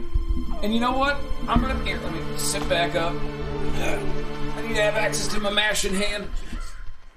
It's the right hand, it's the strong one. That's the one that's got all the blood flowing into it. Look at all that unique dialogue we're getting. You know what? I'm gonna go even harder with this. Don't need Power Smash if I'm not hitting with Mario. Time to equip Dodge Master, just so that the mashing I'm about to do with Parakarry is even more efficient. Really min-max it. No, fucking air bubbles. Oh, Jesus. Ow. That one hurt. Not to mention, it also gives me a higher chance of being able to block these little fuckers, but it's more so about the fact that I can Parakarry these dudes the fuck out of here. Apparently I'm actually just a god now, so... I mean, it's very clearly not the badge that makes this shit easier, but I'm actually a god. I'm certain, because it happened in the bird fight. Like, I could literally see the bar going up more. It affects all action commands. No, that one just didn't work. That's the problem with this, is that it is completely random whether or not it works.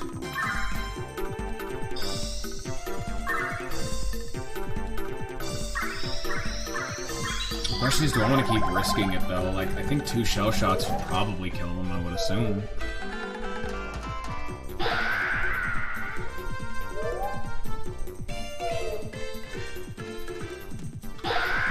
But then they can just randomly go fucking invisible, so attempting to hit them is just a bad idea all around. What the fuck? What the fuck did he just do right there? Okay, yeah, no, we're not playing with these dudes. He just did a new attack. Why isn't it working? Come on! I'm getting the bar up halfway. That should have a damn decent chance of working on these fuckers. Just kill them!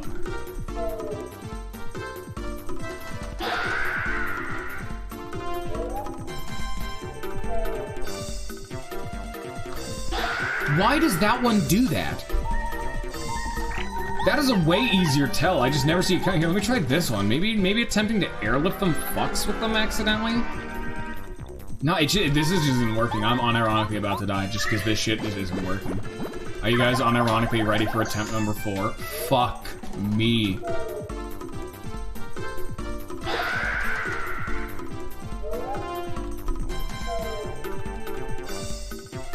Yeah, no, I don't know why they do that now. That one actually fucked with me right there. I just didn't expect it coming. I should have just stuck with the shell shot strategy. I guess that one's too RNG inconsistent. Woo! Despite the fact that I rolled those fucking dice 4 times, I should have been able to kill one of them, and then I would have lived. Haha! Nope.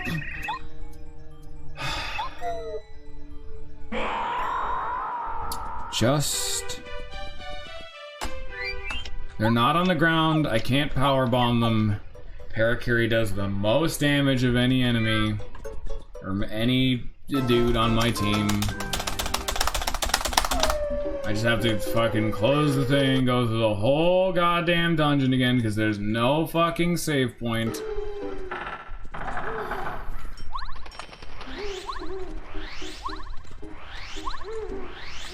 That's a tree.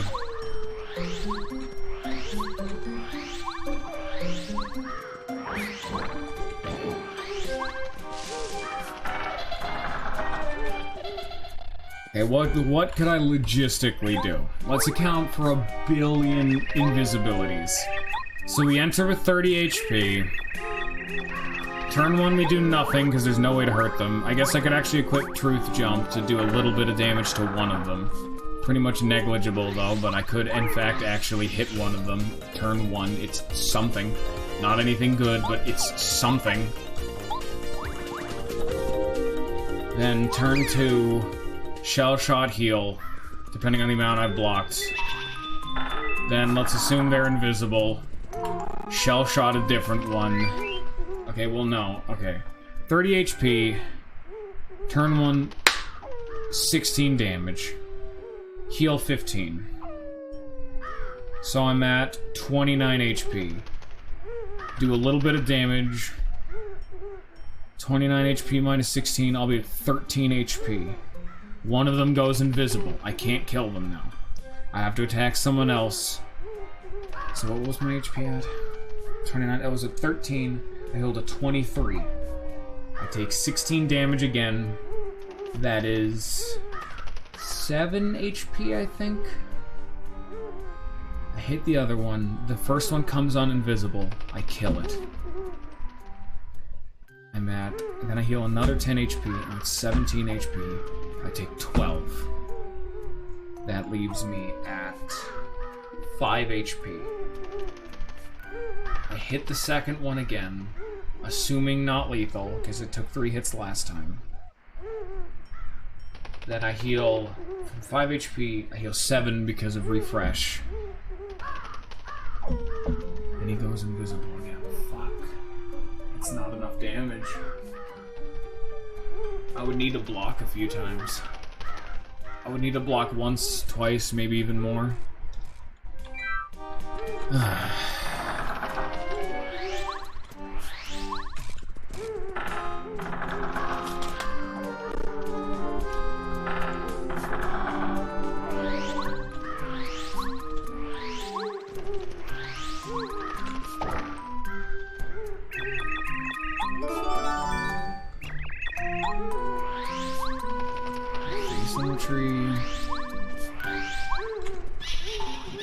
Tree. Area 5.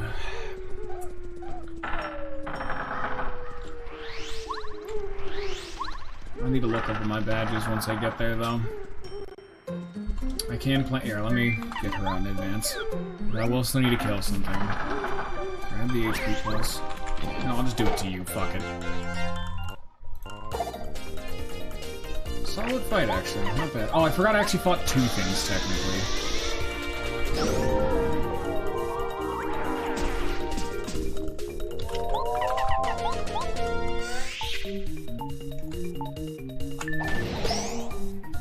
So I will need to do one more fight, but this is a good fight one.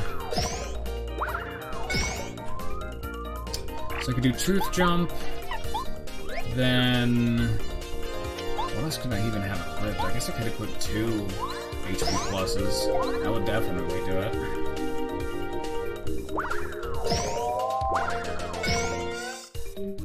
Not the most eloquent solution, but I could in theory, because I get an HP plus from these. How much BP do I even have?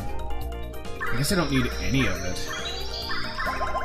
Because Mario's never actually attacking. So all of his BP is, for the most part, just irrelevant. I can invest entirely, with the exception of Truth Jump, into just HP, I suppose? That doesn't seem like a really solid idea, but it doesn't seem inherently bad either. It would give me another 5 HP to play with, which is all I really need. Well, all I hopefully need. With Dodge Master to give me a higher chance of actually succeeding at doing my fucking job, and then... it's something. Like Truth Jump, Shell Shot, go invisible, Shell Shot the other one, Shell Shot the front one. Probably running low on FP at that point, so I'm popping Refresh around then anyway. We'll have to see. How are you not dead yet? You only have 12 HP and I've kicked him 3 times. That's 9 damage plus Mario's jump. How are you not dead yet? Holy jeez! This is killer on my back. Oh my god. Don't have scoliosis, kids. Owie. Oh, that's so much money. Need to pick it up, not because I need it, but to increase the frame rate. I've heard the term pay to play, but this is ridiculous. Okay, so what will... Okay, I don't want to do it now. Well, no, I will need to do it now. Group focus, deep focus, hammer throw. In hallway fights, I would... What do I use in hallway fights? Typically just bomb bat. Yeah, all of this. Get rid of all of it. Big hammer, dodge master. Damage, dodge, and hold faster. Nice. They're the defensive stuff. So I guess, yeah, just unequip everything. HP plus.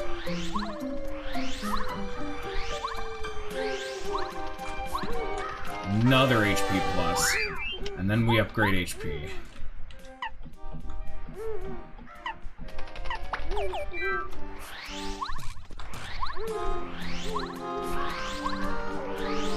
What can I use my last BP for? Oh, Truth Stomp. So Truth Stomp, Dodge Master, 2 HP plus, damage, dodge, hold fast. That's everything defensive I possibly can. How much does Truth Stomp cost? 1 FP. That's dirt-ass cheap. It's probably gonna do 1 damage, though, unironically. Like, it's just Mario's normal jump, so it's complete shit. Wait, Honeycomb... I completely forgot to check. So it's... I started reading chat again, and I was... don't want to get lost.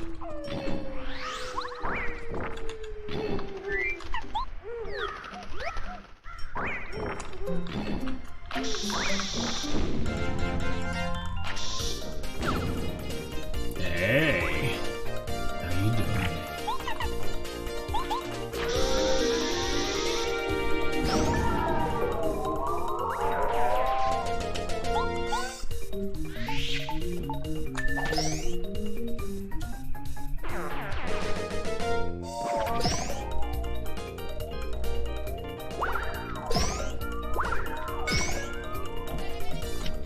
I did just use the snowman doll. Yeah, that'd do it.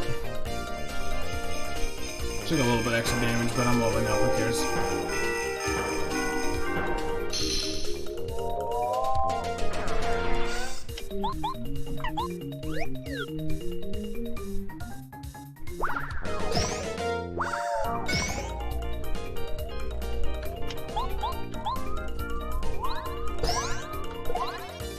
No, actually, I get a chance to see. This could be a decent chance to test how much damage this actually will do. I can use Truth Stomp just on this guy.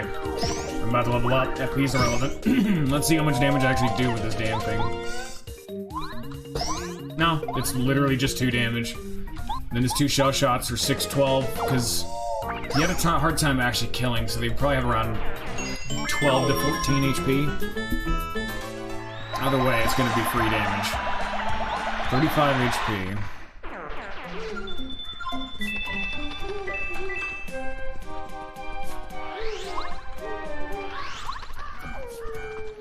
What was that too?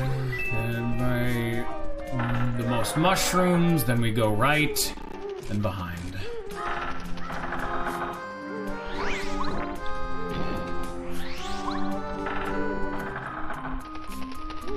Oh, was it do not shrink? Yes. Okay.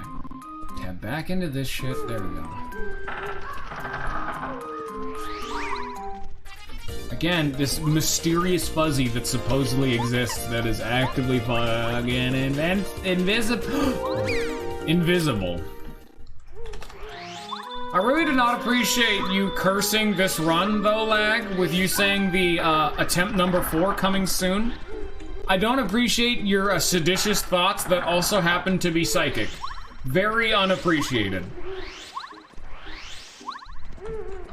You've cursed the run, you've ruined it for everyone else. You're the only reason that we're still here. This has taken like an hour. I can't even start the dungeon. This is not the dungeon. This is merely like the hallway to start the chapter. We haven't even begun it yet. This is the start of the chapter. And normally it begins because the mansion is the dungeon, like...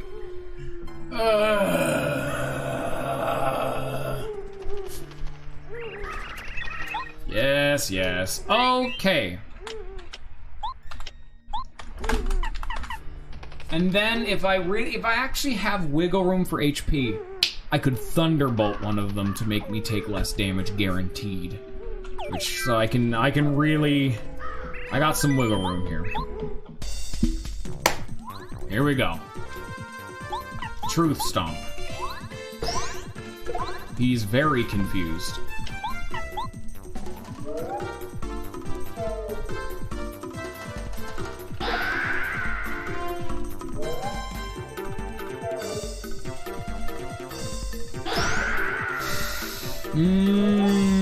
Nice. Okay, they do 18 damage. I can shrink one of them. I have a free chance. Shrink the back one because he's the one I'm attacking last. Just 1 damage, cuts his damage in half. He does 3 now.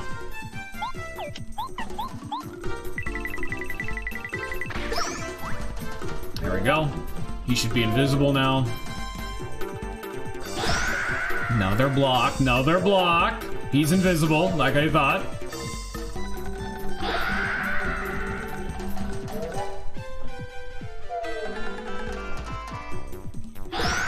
I even blocked that completely irrelevant block right there.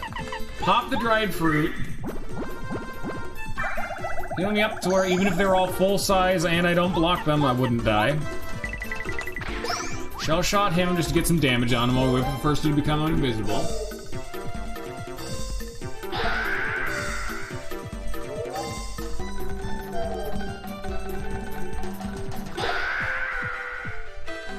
So right now they actually only do 13 damage. I actually think it's 14 because I blocked. No, it's 16 damage, yeah. Wait, 6, 12, 18. 6, wait, no, that's not right. 6, 12. They do 15 damage. I'm a dipshit.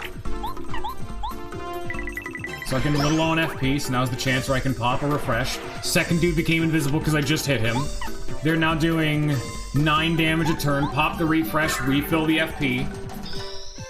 Make it so I can continue to do shell shot and heal me up.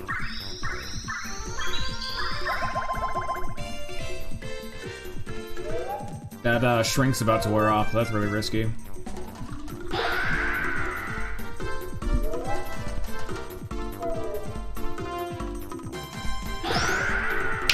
Nice. Now we actually need to see this. Do they have 12 HP? They have exactly 12 HP. Truth Stomp was worthless. unnecessary.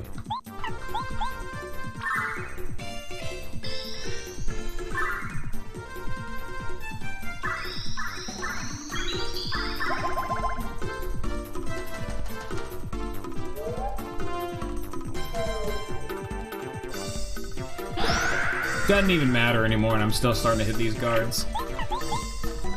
Like, I'm fine with the concept of this enemy. It's just the fact that I can't really practice on this enemy without having to spend, like, 10 minutes just getting here. It's very, very annoying. You know? And then now the spell activates to make me do more damage. Unnecessary violence has been applied to this man. Get the fuck out of my way. I've killed him again.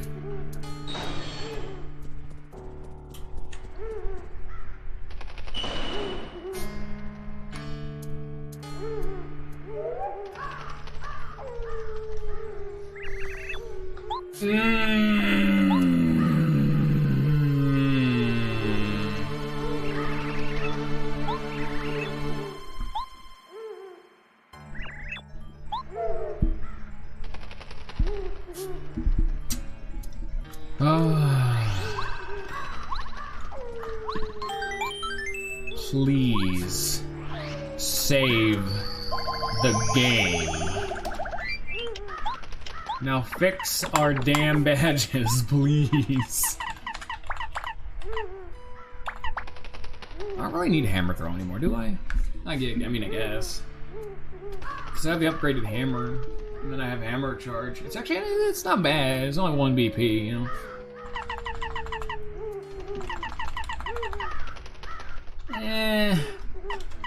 What else do I even need?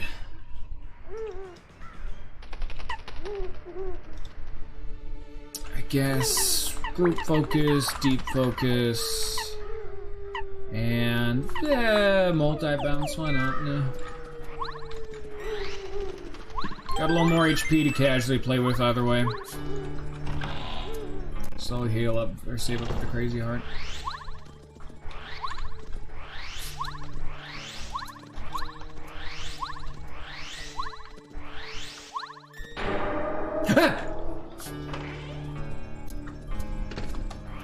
I'm spooked.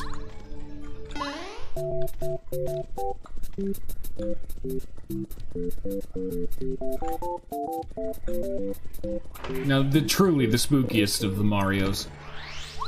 Classic.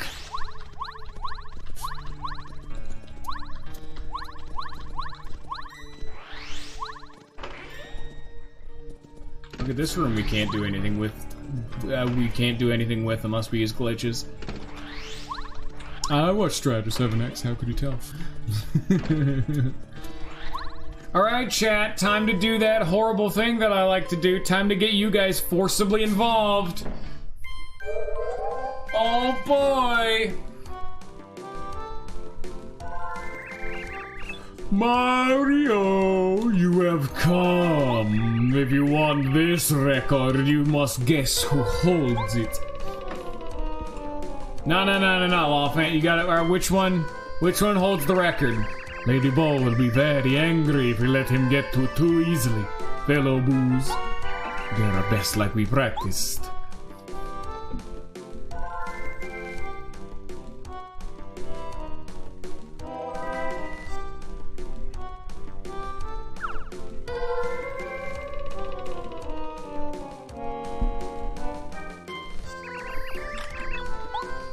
Alright guys, which one is it? Come on. I need you guys to tell me right now, come on. Which one is it?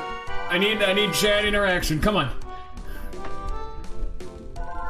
I'm not doing it. I need you guys to need some help here, come on. I know you guys can do it. Alright then, which one is it? Come on. I believe in you.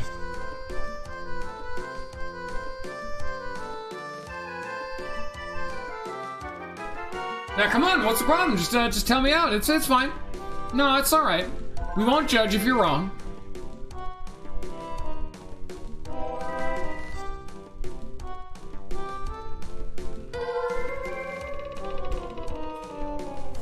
I'm not progressing until you tell me. This joke is now ironclad. Now just pick one. Do it. This joke is set in stone. Number 5? Alright. Fucking idiot. What are you, dumb? Stupid? I can't believe you thought it was number 5, dumb. I can't believe you'd be so inept as to think it was number 5. Come on.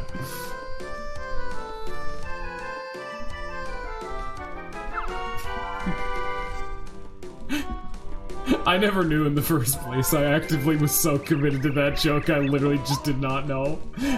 I think it's this one. I wasn't paying full attention. I was too busy laughing. God damn it! I was laughing too much. That one is actually me being stupid. Yeah, no. I was too busy laughing at my own joke of I was so committed to the I need the audience to pick in a situation where you very clearly cannot pick. That I didn't know which one it was because I was actively trying to not pay attention by looking away from the screen. You know?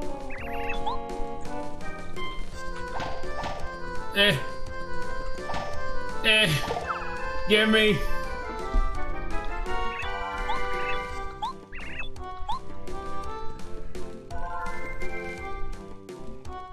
Bam! I did almost hammer the wrong one by accident. I was fighting. Ooh. Ow!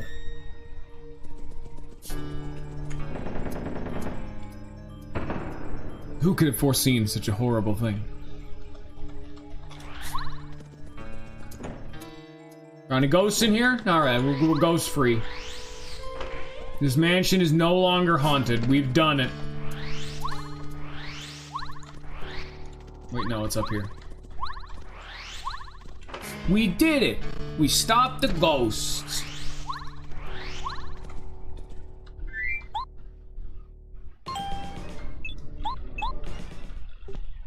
So the whole gimmick is this is to hit the A button, like, in time with the music and keep it in this area. And so keep it at a consistent rhythm, or you could just...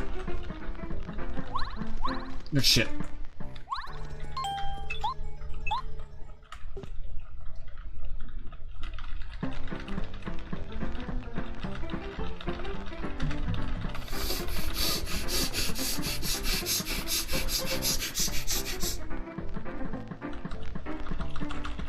This man has very particular taste and tempo of his music.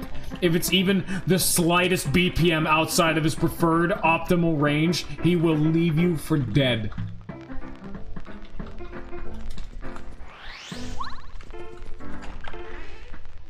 Thank you, dum-dum.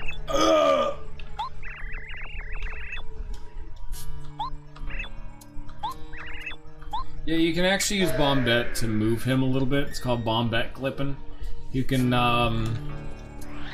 it's very, very slow, but you can actually very slightly move NPCs, and you can push him out of the way of the chest without needing the record, so you can just keep the record in your inventory for the rest of the game.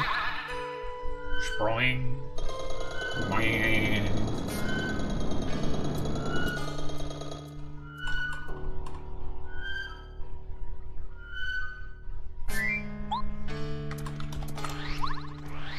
Who set up a mansion like this?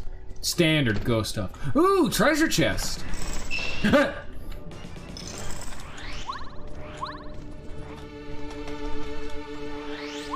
you guys want to see a fudge secret you should know about till later on in this dungeon?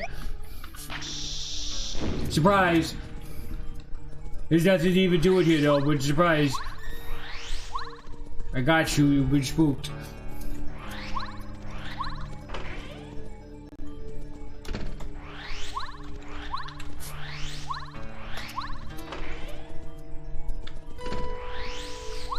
Ooh, a treasure chest. Oh shit, I forgot to show off the bug. Aw, damn it. There's a fun bug with this treasure chest. I was too busy, I was too entranced by the shitty, ooh, treasure chest joke. There's a bug with the treasure chest. So because this is the same minigame as before, you can actually do a similar thing to what I do with how I picked up the blue key the blue house key back in the first episode through the wall. The second episode, I think, actually. Last episode, how I picked up the blue house key through the wall. You can do something similar and hammer inside of the chest, and you'll actually strike one of the boos. That way, when this minigame properly begins, you can move around and pick one. It'll register as you have hitting a ghost, but you will, no matter what, always be wrong. Just the absolute, like, the frame you can play. I did that in my last playthrough, I think, but I forgot to do it again. Ah! Alright, Lollifant, which one is it?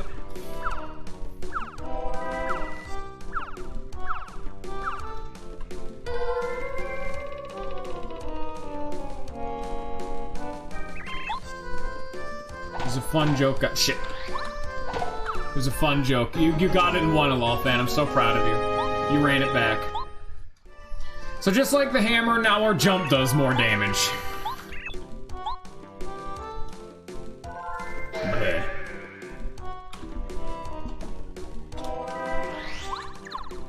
I hope you're ready for this, because now we can go through the whole game and find a bunch of random ass star pieces.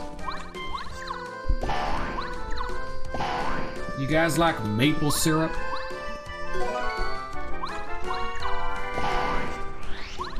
We can now interact with this obstacle, so that's fun. Hey! Shop! Ladybug told me not to sell any items to Mario when you're Mario, so you're not getting it. Hey, Button! Hey, Button!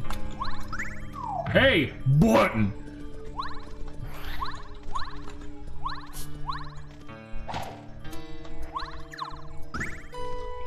That's a thick button.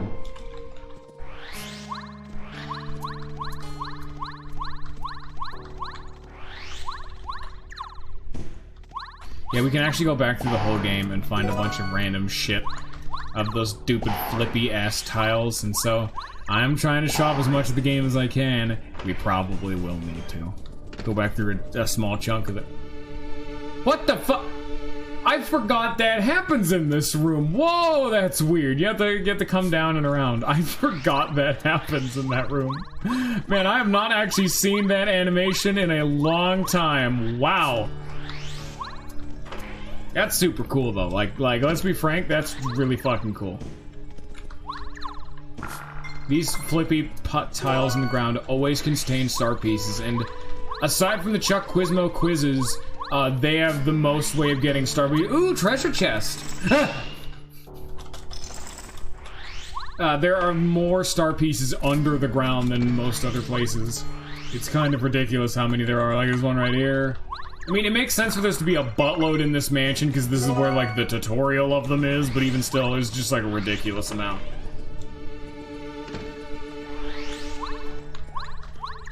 You want to find one of those fun items that are completely irrelevant, but only useful for making very specific things at Taste Tea? Welcome to an apple. You can actually not fall down these holes if you hammer right in that little corner. This is one of the, so I was talking about it earlier, how there are, thank you. There are a few star pieces and badges I had never found in my actual endless hours playing through this game. This was one of them. I had to use the stupid fortune teller bitch to find this. Because you need to because you can only break these via ground pound, so you have to come up all the way and around, do all that rigmarole to get a star piece. That one's devious. That's a real cheeky one. But yeah, no, we've now completed the big old fancy schmancy boot. Ooh, treasure chest!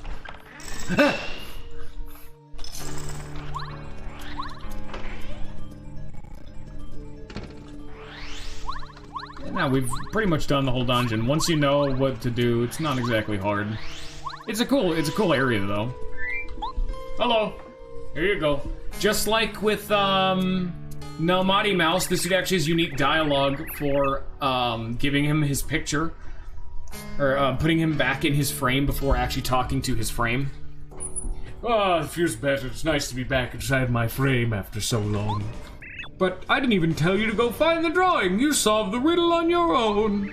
Are you just lucky or what? Maybe it's just a coincidence. In any case, you managed to stumble on the secret way to the upper floor. Jump toward the drawing and I'll take care of the rest. You've earned your way up to the 3rd floor. Hoppa! Say hello to Bo for me. I'm just gonna enter through the left door because a lot of people don't do this cutscene from the left door, just because why not? It's irrelevant because he walks to the same place, but I mean, it's something. I could test your reputation, yeah. Hi, Bo. My name is Bo. I'm glad to finally meet you. I'm Bootler, the Bootler. Lady Bo's humble Bootler. The reason I asked you is I need a favor. Bootler, I give him the rundown. Of course, my lady. Mario, do you know the area near here called the Gusty Gulch? A hill rises at the top of the gulch, and upon it sits the castle of Tubba Blubba. He's a monster, and he eats us ghosts. Boos are his favorite food. Many friends have been eaten. We've tried attacking the evil fiend to save our friends, but Tubba Blubba is far too strong for us Boos to slow him down even slightly. He seems invincible. That's why he's known as the invincible Tubba Blubba. There is hope, however. If the rumors are true, then Tubba Blubba has a secret that he closely guards. And that secret is probably something that relates to his weak point, maybe. So, Mario, I want you to find out his secret and defeat him. You'll do it, won't you? Of course, you'll get a reward for doing us this service. If you beat Tubba Blubba up, I'll let you have this. Hey, would you look at that? That thing we would have gotten for beating up Tubba Blubba anyway. Mario, I'm sorry, it was me to dire situation. My name is Skolar. I've escaped Tubba Blubba's castle, but it's in quite a weakened state, and I made it outside. As a result, I couldn't go back to the skies at first. I've tried to head for Shooting Star Summit to make the leap to Star Haven, but I became lost in the forest. While hunting for a way out, I was captured by Boos, and now here I am. How did he get lost in the forest? The only way to get lost in the forest is to keep going the right way. Wrong way. Going the wrong way takes you back to Toad Town. I don't know what to say. What do you think, Mario? Not such a bad deal, is it? You would have to fight Tubba Blubba and save the Star Spirit anyway, right? This way, you help us Boos, too. Besides, I'm going with you. I'll help you go. What else can surprise your party member? Tubba Blubba's casual questions and danger. So you just talk about yourself for Tubba Blubba to go to how nice we ever.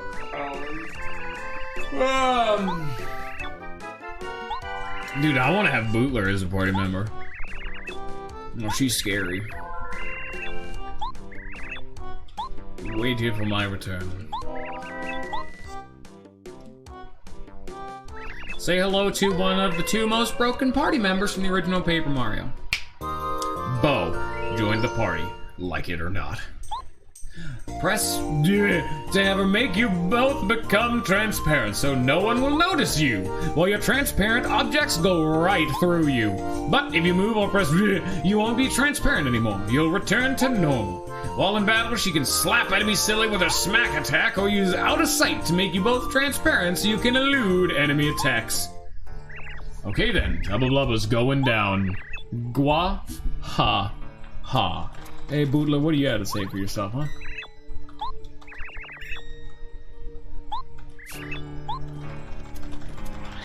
Side. Here we go! Oh, hello. Man, passed down the years by Lady Bo's ancestors. So comfortable. How are the ghost ancestors? How are people eating ghosts? Can a ghost die? That was an entire lore piece in Mario 64.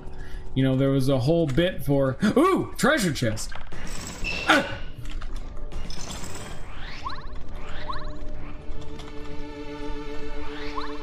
Now we have Bo, we can go shopping.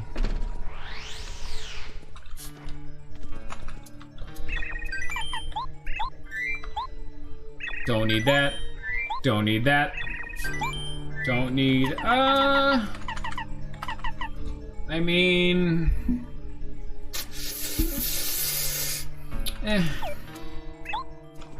This item is just frankly fantastic now. Because, you know, we had the Thunderbolt, hit one enemy, you know, shrink them.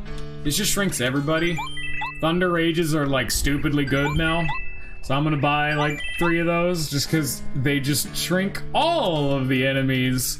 And then I'm gonna buy a Tasty Tonic. I'm holding too many things, never mind. I'm gonna buy a Tasty Tonic because I'm very curious as to what they do in battle. Because out of battle, they're a full 99 HP heal, but they set your FP to 1. What do they do in battle? Because before, Tasty Tonics were one of the most useless things in the game. All they did was cure poison. And in the base Paper Mario, all poison did was make you take 1 damage in between turns. That was really kind of, ooh, a treasure chest. Ah.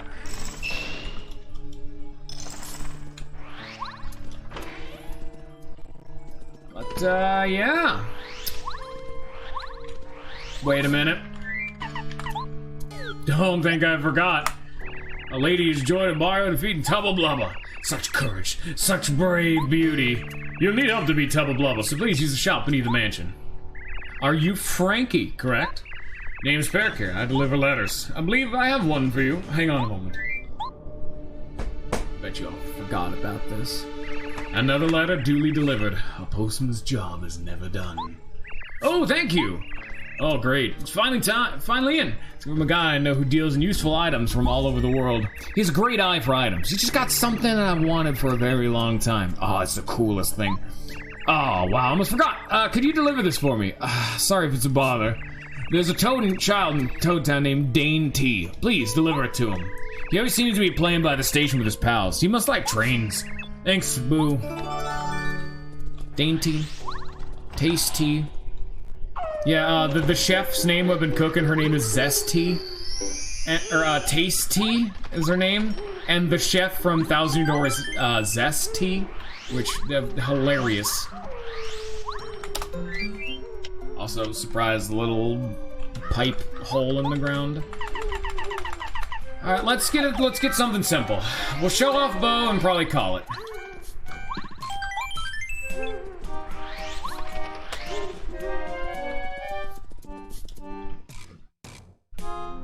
Go ahead and open it.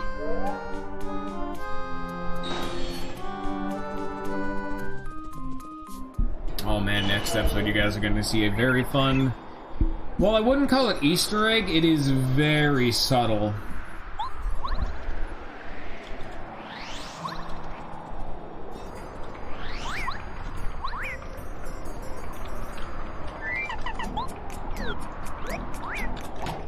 How did that not hit him? I get it, there's only like 2 frames for that thing smack, but that should logistically have swung and struck him. This is a Hyper Paragoomba. Hyper Paragoombas are Hyper Goombas with wings. They sometimes charge their power before attacking. That charge attack will really hurt you, so watch out for when they start to glow.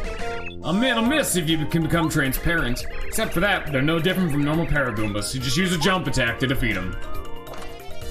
9, huh? Well, anyway, this is a good chance to show off both multi-bounce, which hits all enemies, and our new boots, which now do 2 damage. Oh shit, I forgot, there's a new animation for double jumps now. Because we now have the ground pound attack, this is part of the thing that makes our boots do so much more damage. Here's a good tutorial for out of sight. Makes more transparent so you can avoid enemy attacks. 4 FP, rather costly, but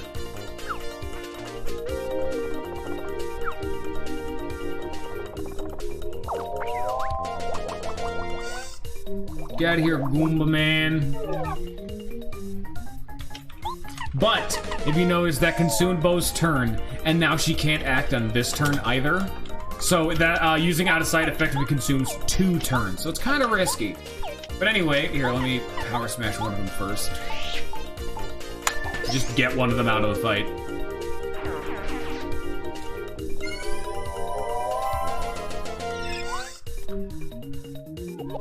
God damn it.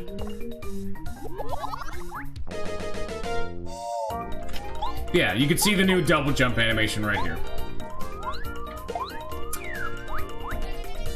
Or not.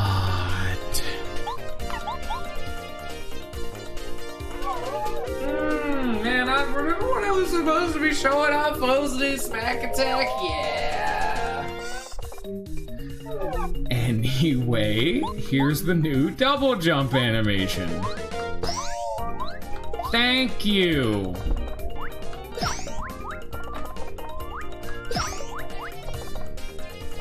So the thing that made Bow really good was her basic attack, and why she was one of the 2 best party members in the game. Bombette was a noticeable exception for early game, and then I had another party member I really liked, so it was about 4, but this is the reason why. He has 7 HP, mash left. So, from the start, unupgraded, she does 4 damage, which I think they did actually nerf that. But I'm not sure. I don't think they did actually, now that I think about it. But, for example, every party member did 2 damage, successful action command. Cooper got buffed in Master Quest, so he actually did 3 damage. Bow, baseline, does 4 damage. But only on enemies with no defense, because it's 4 instances of 1 damage. So, Bow actually has the highest DPS.